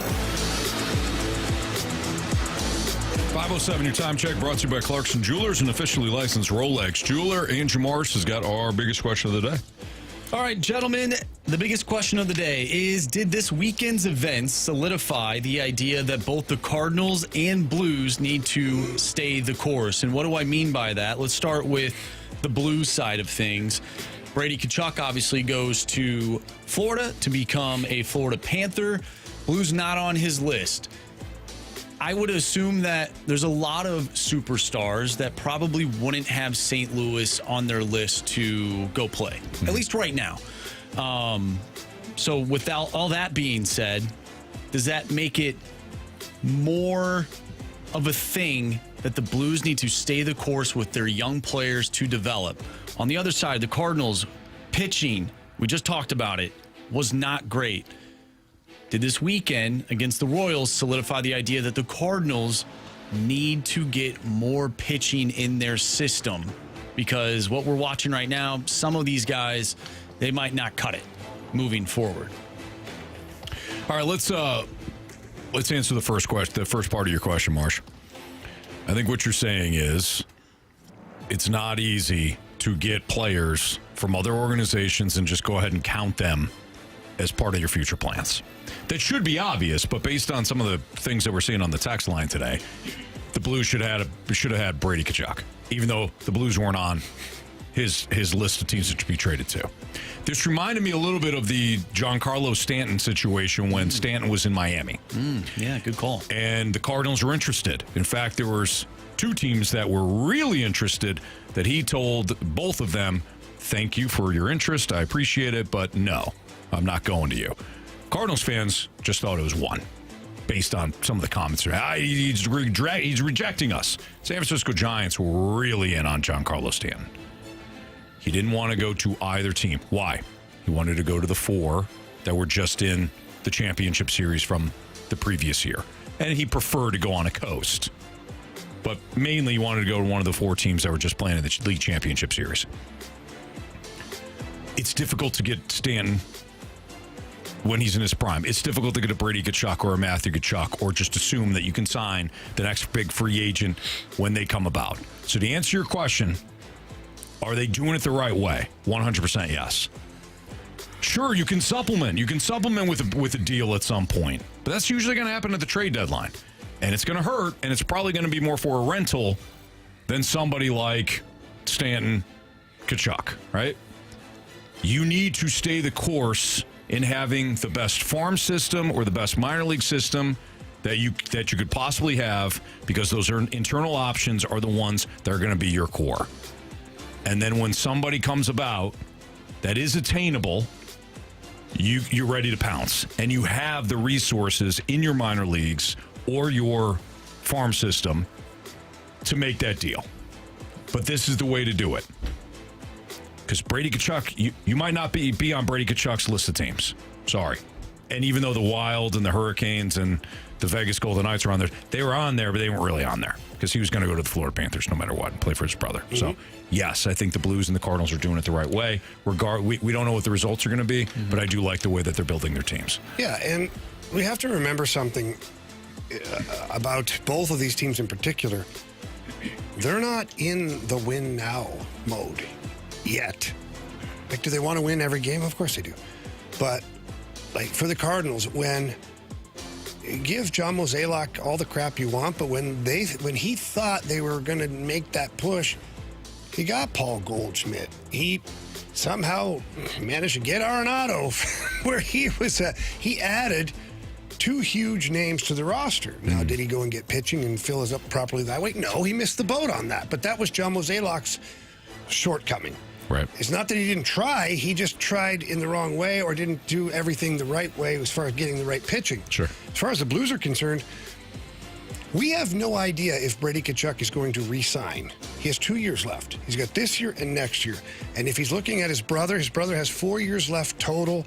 A lot of the guys that they have, Marchand's he'll be on the team, but what kind of impact will he have? Right. Like the Florida Panthers may look completely different 2 years from now, and Brady's on to the next team. Or Matthew and Brady decide to go somewhere else. Like, who knows? So for the Blues, the 2-year deal with Brady Tkachuk, unless you know for sure he's going to re-sign here or extend, you're not in that moment right now. So why waste or spend, better word, all of that capital? And from the Blues, it wouldn't have just been for 3 first-round picks and second-round picks. They would have tried to grab some young players in the process. Ottawa would have. They would have been looking at a Dalibor Dvorsky. They would have been looking at Philip Broberg. Like, although it sounds crazy, that's what they would have been looking at. A Dylan Holloway. All these things. So, yeah. I come from an era where St. Louis is very desirable to many players, all the way through into up until the last couple of years where maybe they haven't gotten the superstars, but go back to 2019. I mean, you still had Petro on this team. You had Tarasenko. You had Ryan O'Reilly. You had some dudes on this team. So it's not like people don't want to play in St. Louis. Right now, people don't want to play on a team, if you're a star, that isn't ready to win. That's what Army mentioned that. He said, guys that have 1 or 2 years left on their contract are not really guys we're looking at, or that are probably looking at us, because we're not in that what you would deem a championship window. And generally, when you go out and get those guys, like you said, Jamie, you're giving up something in return. You talk about the Cardinals, they're in a similar boat. Like, you're not in the place to go out and get. I know I keep hearing Tarek Skubal's name at the trade deadline. Tarek Skubal, he might come to St. Louis. Well, what are you going to give up? Because as I look, we can sit here and complain about pitching till we are drive ourselves crazy. But when I look at these top 30 prospects for the Cardinals, 10 of the top 15 are pitchers. That should give you an indication that they understand where they are, what they need. 10 of the top 15 players in your top 15 players are pitchers. That gives me a very good indication that this team is well aware of who they have, what they are, and where they need to be, and they are trending in that direction. And if I spoke for St. Louis before, won't do that again. Oh, Carey. I'll speak behind Bloom this time. Hey, I wouldn't do that either. Hey, I know what the hell I'm doing. Leave me the hell alone. I ain't the guy before me. Maybe that's me saying that, and that he might say that, he might not. But I don't think he says that. He probably says it to his friends. He says it behind closed doors for sure. After a few bourbons, for sure. Johnny Walker Black, sure. Yeah. Remember that guy ahead of me? Yeah, I'm just saying. I think I didn't say that. I think they understand where they are. I think Army and Steiner, they understand where they are as well. They are in that phase of, you got a young group of guys, and you're going to ride that situation out and see where you end up, in a year or two. Yeah. And hopefully, in a year or two, you're in that position where, I can go out and sign that player that has 1 or 2 years left on their contract, because that's what I need to get us over the hump to win a championship. That's when you sign those guys, when might be a rental, might be here for half a season, might be here for 1.5 seasons, but we're going to try to win a cup in that time, or we're going to try to win a World Series in that time. Other than that, stand pat and keep doing your job. There you go. And Marsh, as far as the pitching, keep adding. That's going to be I've always said it, that's going to be the greatest the greatest shortcut, so to speak, between where you are as a rebuilding team to being an actual competitor or contender. And one more thing is, I think the best thing about all of it is I truly believe that Chaim Bloom realizes that. Yeah, he's prioritizing it, to Carey's point. Yeah, like, you can't look at his track record since taking over and say, this guy doesn't know what we need. Right. No, yeah, every move, almost, not every move, a lot of the majority of his moves are, I need to repair the pitching in this organization. All right, don't forget your daily drop, your mic drops via the Dobbs Star Notice Center's 101 ESPN mobile app. Scott Lee Heating Company mic drops, daily drop. Yeah, and Carey and I, we kind of started this with Marshy last week, and we just told people, it doesn't matter. Sports or otherwise. Statement. But we had one guy complain about a lady with a shopping cart in the middle of the aisle. Good for him. Yeah. Spatial awareness or lack thereof. Yeah. So, leave us anything you want on there. Absolutely. So we'll get to our daily drop next on 101 ESPN.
I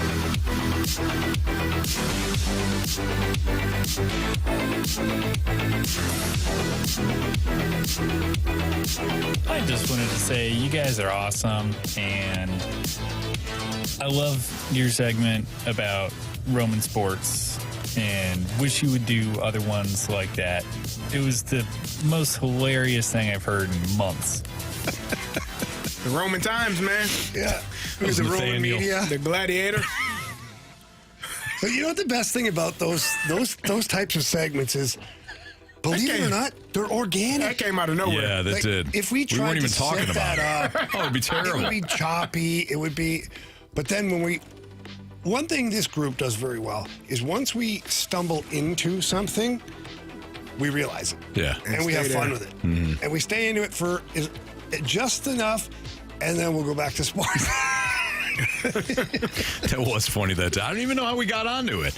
All of a sudden, you guys were interviewing me as if I was a Roman gladiator. I don't know. Gladiator times, like I was in the post game presser. I think we were talking about stadiums that we would like to go to or something like that. Yeah. I don't know. Because we were giving you crap about wanting to go to Fenway Park. Mm-hmm. Did you see, by the way, Dana White? So they did the UFC at the White House and whatnot. And I think it cost the UFC like $60 million to do it, which it's fine. You know, they're $1 billion corporation. But now the next one people want is the Roman Coliseum. Oh man! And Dana White's like, as great as that would be, ain't no way. He goes, I've done some tire kicking. He said, at minimum, it's $160 million. I was gonna say 100 at minimum. At minimum, 160. At minimum, yeah, man. Sounds good. And then you got to get the approval. Yeah. Like, it's not just like, hey, this, like, but then they got to say, well, you're allowed to go into one of the most historic buildings in the world. Right. And run a cage fight. Yeah. Which Seriously. It is appropriate. Right. In that it place. would fit, but still. Yeah. Good luck. So, Nathaniel, thank you for the mic drop. Appreciate it. And as Jamie noted, yeah, the best segments are the one that's organic. We really don't set anything up. There's no bits that we set up. All right, Marsh, we have Chester up next, right? Yes. All right. Good afternoon, Snake Pit, gentlemen, everybody. It's Chester here, and I just want to say I am thrilled that Big Walt got into the Hall of Fame. Yeah. But a conversation over the weekend was had about who would make the Weathercaster Hall of Fame, and what would their percentage of being right be? The over-under was 10%, because most of them get it wrong each and every day. Love your thoughts. And speaking of another Hall of Famer, I think it's fine time that we start calling Janet the godmother of mic drops. Have a great week, guys. Yeah, I like that, Chester. I like that. Yeah, well said. Absolutely. Yeah, I like that. Your thoughts on I'm not gonna. Oh, I was gonna go to the weather people. No, the weather people. You can't give them crap, man. Wait, because hang on. it can change. Like the percentages change. But if we're doing this Hall of Fame, like he talks about, the weather person Hall of Fame, okay? What's the criteria? Like, is it 10% right? Like, what's their WAR? You know, like, are they better overall? What they're Better called? than their replacement? Sure. Yeah. Sure you they know? are. And then, or do you prefer the weather person who is like really animated into it? Like that one who's in the hurricane hanging onto a pole. I have an immense amount of respect for those people. And it's always the same man or Why woman. are you there? Yellow rain jacket. Yeah. Just like, Why is she there tonight? She was just in the Tornado Alley the other night. you know why? Dedication. Yeah. Oh, I thought you were going to say green screen.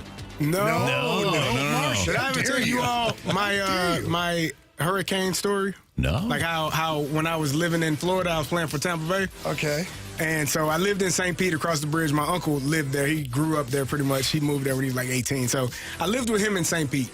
And I forget what hurricane was coming, but it was coming. And I'm in the house, you know, for a couple of weeks. I'm looking at the neighbors. They're starting to board up their windows. I'm like, hey, Unc, we gonna board up these windows? Nah, nephew, we good. Don't worry about it. No, Unc. This is supposed to be a bad one. It's gonna make it, you know, to St. Pete. We should.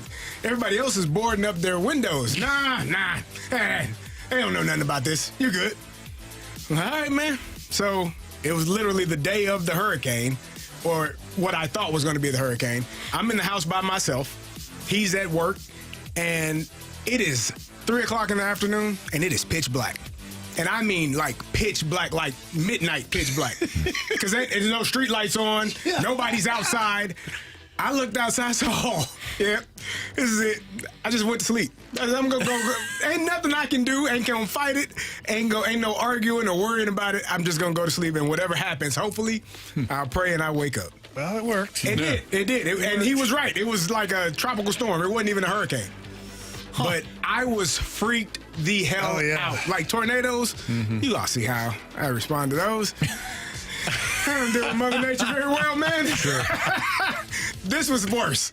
This was actually much worse. Because when you look outside, it's pitch black, and it's 3 o'clock in the afternoon, your brain is telling you, it's supposed to be light out.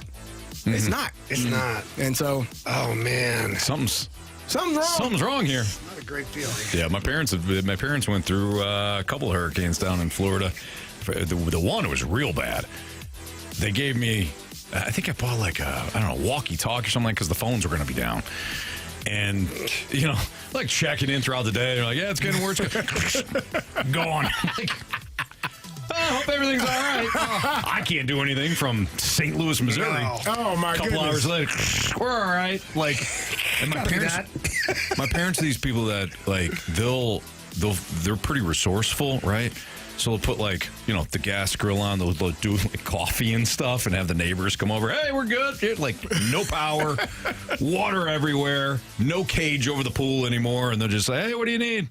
Got some water here. Saved it. Like, they're like that. Very resourceful. Yeah, they're like that couple within their little gated community.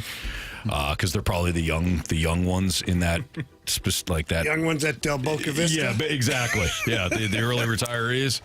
Even though they're up there in age now, but yeah, not great. I can't believe Chester would ask a Hall of Fame question knowing that you don't do well with deciding it's Hall of Famers. It's a really good point. He probably very inconsiderate. Anthony chooses not to. And since it's his show, we allow him. Thank you, Carey. Yep. We got one more? Yeah. We have to do one more? I think so. Mild Bill. All right. Here we go. Used to be Wild Bill. Now he's Mild Bill. Hey, guys. This is Mild Bill. A couple quick comments. One on the Cardinals, one on the Blues. Jamie, you're right on the Cardinals. Just because we've having success, this is a long season, and we are in a rebuild. If you look at every one of Heimblum's trades, he was a genius. He got a major league ready pitcher. Too bad Fitz got hurt, and a low end prospect, but a prospect because he knew the prospects. Okay. And as far as the Blues, I think this Stanley Cup and the playoffs have shown us one thing. It's not just one player, I mean, I think, and I'd like to see what Jamie thinks, I think we should keep our draft picks and just go for depth. Thanks, guys. Yeah, I would say yes, but if you want to dip your toes in the Mason McTavish sweepstakes and throw a couple of draft picks at the Anaheim Ducks, it's a young centerman. He's right in that wheelhouse that Army's talking about. I think he's got a good all-around game. I think he's just scratching the surface of what he can be. So if it's a player like that we maybe kick the tires on, I would be exploring that for sure. Just because Mason McTavish has proven that he can play in the NHL. He's proven he can score 20-plus goals in the NHL. These draft picks haven't proven anything yet. They might be great. They might never play in the NHL on a regular basis. Sure. That's the problem with some of that stuff. All right. That's your daily drop. Appreciate all those that participated. If you didn't have your mic drop said today, what? I was reading a text from Tim's toothless bottom boy. Yeah. He mentioned gated community and said Silver Spoon Stalter. Oh, that's better than cocky fat A Stalter. No. Well, we talked about him taking to the penthouse this past week. As my dad has often said, we are spending your inheritance. So sorry. Yeah, no, not at all. You knew where I grew up, which you probably don't because we've thrown you off the scent many of times. Well, people going there, it's kind of like can't get into the gated community either way. No gated community where I was from. Only the mean streets. That was called, Look how far you've come, the Anthony. gated community was called jail. Exactly. It's nice there, too. 3 square. Exercise. 3 hot meals and a cot. Exactly, right? Can't beat it. Friends for life, they say. Be something. At least some of you. Beat the streak. Bet the board next on 101 ESPN.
ESPN Sports Center. I'm Andrew Marsh. It's time for a Sports Center update brought to you by Universal Windows Direct. The Cardinals are back in action tonight, taking on the Arizona Diamondbacks. Andre Palante on the mound for the Cardinals. He'll face off against Merrill Kelly. First pitch tonight from Busch Stadium is at 6:45. If you missed anything from today's show, including our interviews with Doug Armstrong and DeMaurice Smith, make sure you go to 101ESPN.com or check out the free Dobbs Tire and Auto Center's 101 ESPN mobile app. Just head to the podcast page and you'll find all of our interviews and all of our shows there. And it's all brought to you by the Schaefer Door Company. We're going to play Beat the Streak and Bet the Board next. I'm Andrew Marsh, and this Sports Center update is brought to you by Universal Windows Direct. You'll be saying, I love my windows.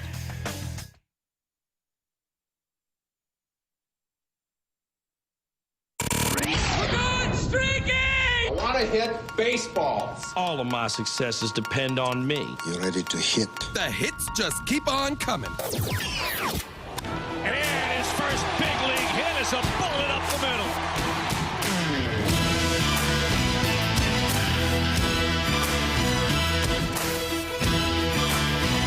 All right, time to play Beat the Streak here on 101 at ESPN. Marsh, I don't even know what the hell we're at here. We're in the fast lane. We're in the fast lane. Where ESPN. are we? Yeah. We have Darren on the line. What's up, Darren? Hey, how's it going? Doing great, Darren. Appreciate you joining us. Marsh, what are the updated streaks? All right, so Carey has a streak of 3. Darren has a streak of 2. I have a streak of 1. Anthony, you are at 1, and Jamie is back to 0. Yeah, whatever, dude. Whatever, dude. All right, CD. Give me Ivan Herrera. Oh, Ivan. Okay. Darren? I'm going to take Newbar again. The Newt. Okay. Marsh, is it you or I?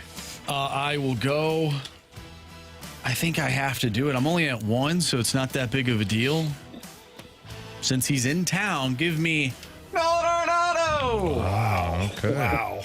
Nado. I will take Burley. Thought he was going to be off the board. Jamie? All right. Is my guy JJ still there? Yep. Let's go. All right, there you go. So Carey took Ivan Herrera. Darren took Lars Nootbaar. Marsh took Nolan Arenado. I took Alec Burleson. And Jamie selected J.J. Weatherholtz. So there's your Beat the Streak contestants or players for tonight. Darren, good luck to you, man. All right, thanks. Have a good night. You too. Thank you. As well. From Beat the Streak to Bet the Board.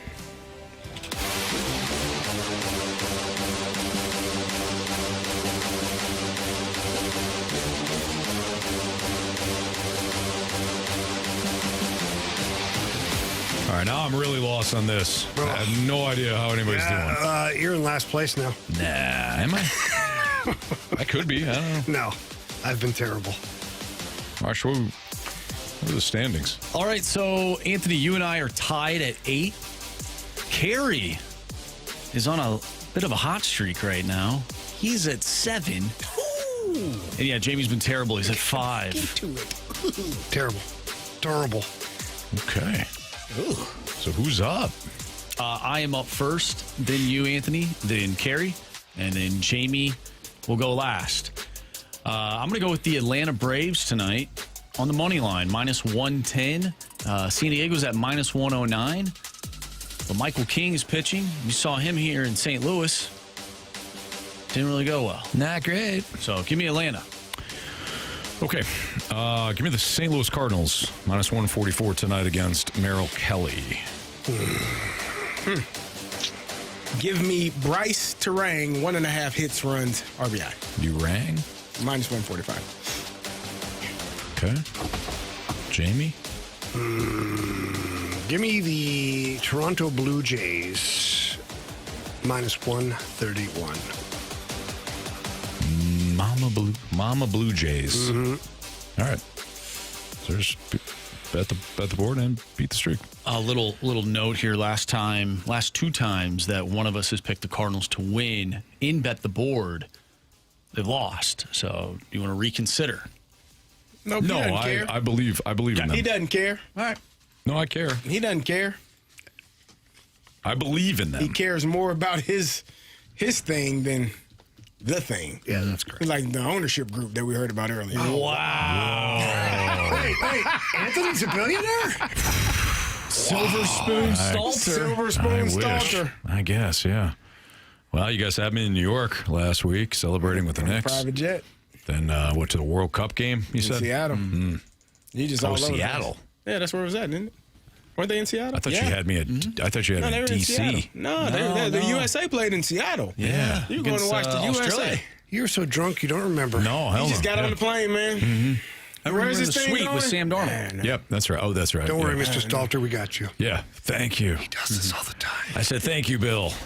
What I name's found Andrew. funny is that, normal people, they'll just walk into the stadium, but for whatever reason, they had to put you in a black box like they do with Taylor Swift and then roll you into the stadium so nobody saw you. It'll disturb What was it everybody. like in that box? Well, like Jamie said, Tell us, I Anthony. was hammered, so, You fell asleep. Yep. Anything else that I do? Nah, man, you had a great week. Okay. All right, good. Cool. Well, you didn't see the giraffes. We do know that. No, yeah, we didn't. Yeah. Shameful. Still catching hell for that. Forever, until you fix it. You alone Yeah. better fix it. I took responsibility for it. Man, Link is like, we ain't having that. Not in this house. No. Not in this Stalter household. What are you doing, Dad? What I will say, though,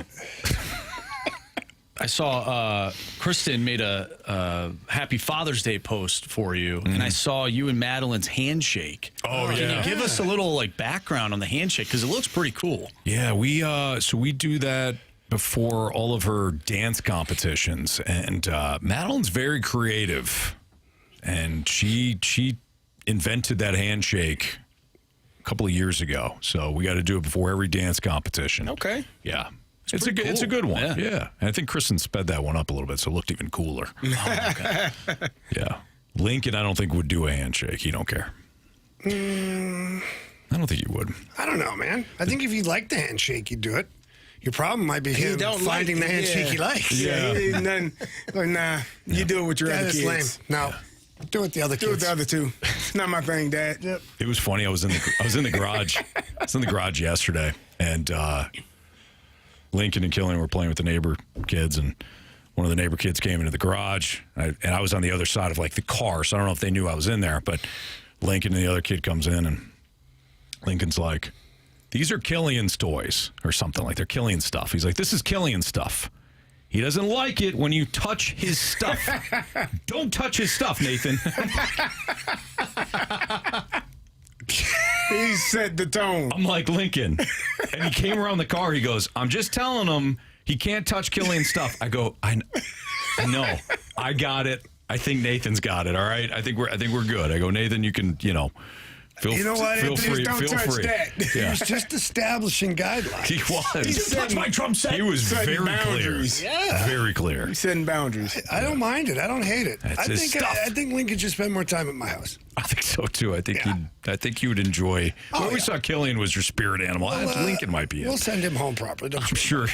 I'm sure. He'll be ready to go. He might teach you a few things. You never know. Absolutely. Jamie, sit down. I got some things to tell you. Am I glad to finally get you? Sit down, fella. Hear your crap on the radio with my dad. You just sit there, take notes. I've been observing you, Jamie. Hey, this Friday night, tune in to 101 ESPN as Alex Ferrario and Donnie Fandango from the Last Minute Blues podcast will host a special 101 ESPN NHL draft show. The Blues are loaded with multiple first-round picks, as we know. Meaning the first round could be highly entertaining, could shape the next era of hockey here in St. Louis. Alex and Donnie will have you covered with instant analysis, special guests, and reactions all night long. The 101 ESPN NHL Draft Show this Friday starting at 6 p.m., supported by Jules on Hampton. We'll wrap up the show next. Criticisms, compliments, 3 stars here on 101 ESPN.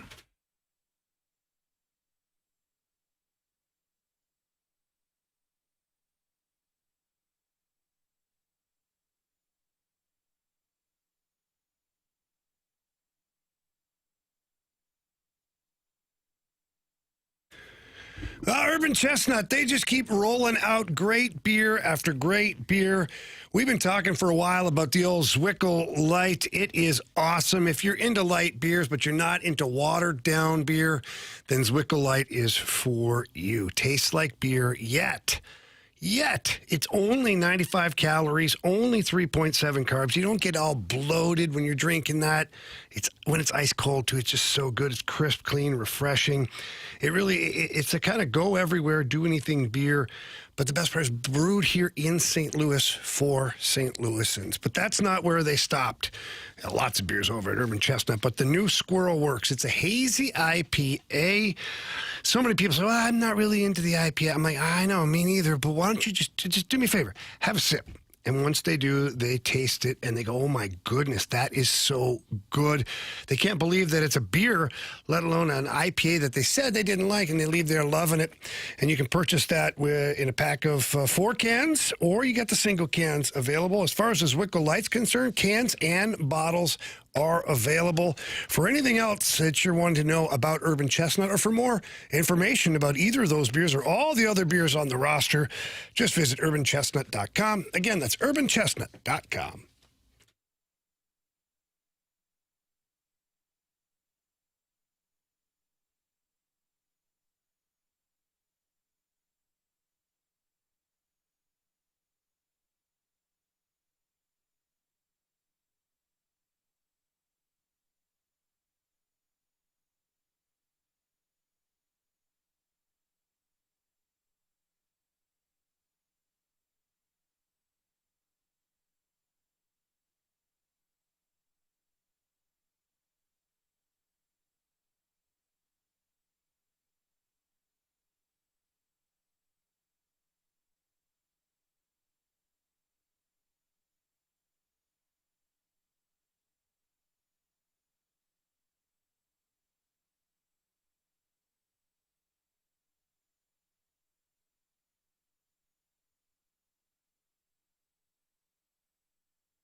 Cheap, cheap, fun, fun. Let's get dirty this July 4th with my friends over at Dirt Cheap. And if you are getting ready for your 4th of July party, maybe you're ready to celebrate America's 250th birthday, make sure you're doing it with my friends over at Dirt Cheap. They got special savings going on. You stock up your cooler with some of those great beers, the wines, so many selections of wine that they have in there, whether it's red or white, or some of those rosés are pretty awesome too. Tons of seltzers, spirits, mixers, and much more. They've got everything for you. When you throw a party, you walk into Dirt Cheap, and that's all you need to do. They've got you covered from there. Staff is awesome. If you have questions about any of the purchases that you're making, or if you have questions about something that you can't find on the shelves, they're going to help you out immediately. They also have a great rewards app. Download the Dirt Cheap reward app. Start saving immediately in the store. Every dollar you spend earns you points that you can use later on in the store. You can also set up a curbside pickup. You can set up a delivery. You can do all sorts of things, but you have to download the app. So please visit dirtcheapfunfun.com for all of that and the latest 4th of July specials and deals. Remember to have fun, but please be careful out there.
miss anything from today's show, you can always download the podcast available at 101ESPN.com or via the 101 ESPN mobile app, which is powered by Dobbs Tire and Auto Centers. The podcast brought to you by Shave Door Company. Marsh, how about some criticisms and compliments, please? Criticisms and compliments. All right, gentlemen, let's go to Curb Stomp. Today's show as a whole, No Giraffes was a banger with the Fast Lane band back together. Marshy looks like he fell asleep on some trimmers. Welcome back, Staltz. Hashtag shout out to the Snake Pit. What was that supposed to mean? I don't know. Trimmers? Trimmers? Yeah, your beard is trimmed up. Oh, yeah. I did shave it. Yeah, trimmed up. Yeah, I thanks. noticed that myself. Mm-hmm. Yeah. Looking good, Marsh. I appreciate it. Mm-hmm. Swan, great show today, guys. Glad I got to listen to the whole gang together. It's been a while since I've been able to do that. Enjoy the rest of your evening, guys. That, once again, is from Swan. Thanks, Swan. Appreciate you, man. Very much. 314, a fun show as always. Welcome back, Anthony. Let's go Cardinals. Yeah. Card's going to get a dub tonight. Going to get on a bit of a winning streak. Pitching be damned, Jamie. In spite of the pitching? Yeah, pitching Despite optional. the pitching? Offense.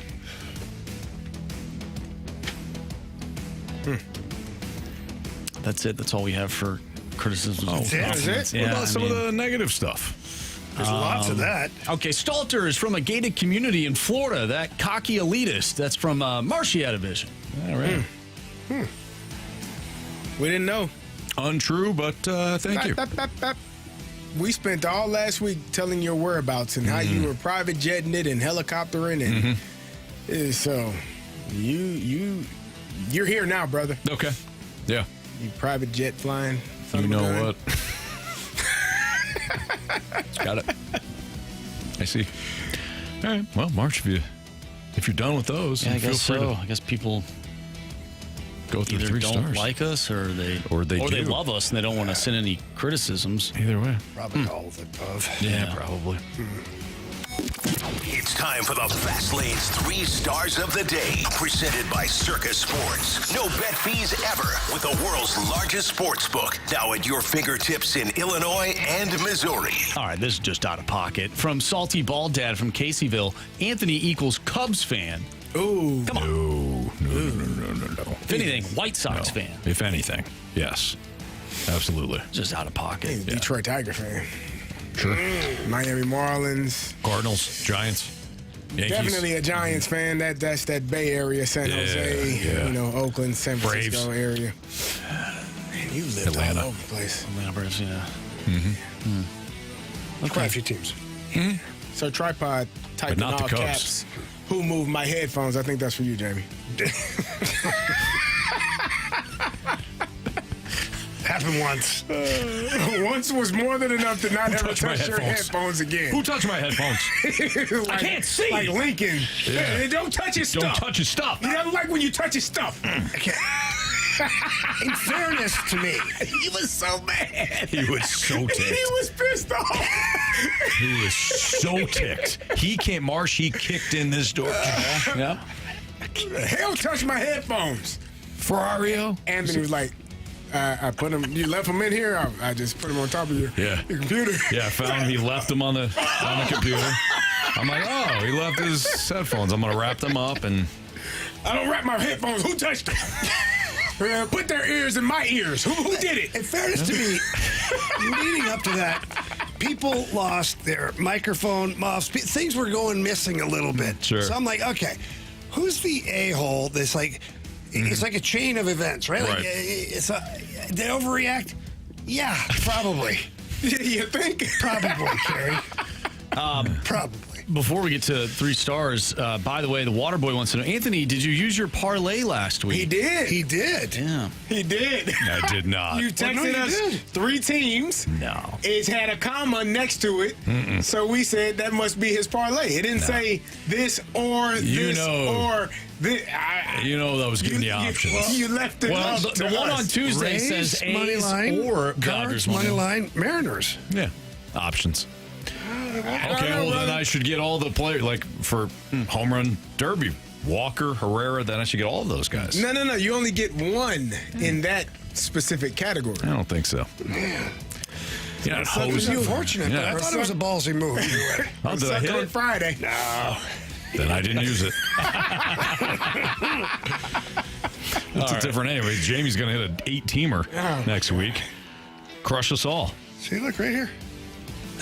Braves, Cardinals, Yeah, Mets, Phillies. I know exactly how he It's sent not it. or. No or. Go ahead, Marsh. Third star of the day goes to Carey's response to hurricanes. We know how his response went last time when there was a tornado in the I don't area. mess around with Mother Says, Nature, you know what, man. I'm just going to fall asleep. That's what he Just go says. to bed, man. Let God do what he do. There you go. Second star of the day goes to DeMaurice Smith. Great interview. Oh, man, that was he was awesome. He was phenomenal. That was great. And our first star of the day goes out to giraffes. Yeah, giraffes. Hey. Yeah.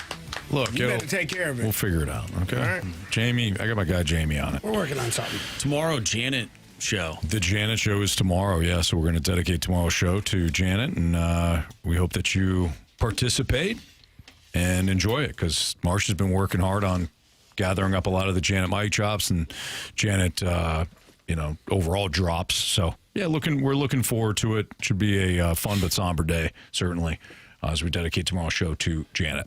That'll do it for us. For Andrew Marsh, Carey Davis, and Jamie Rivers, I'm Anthony Stalter. See you.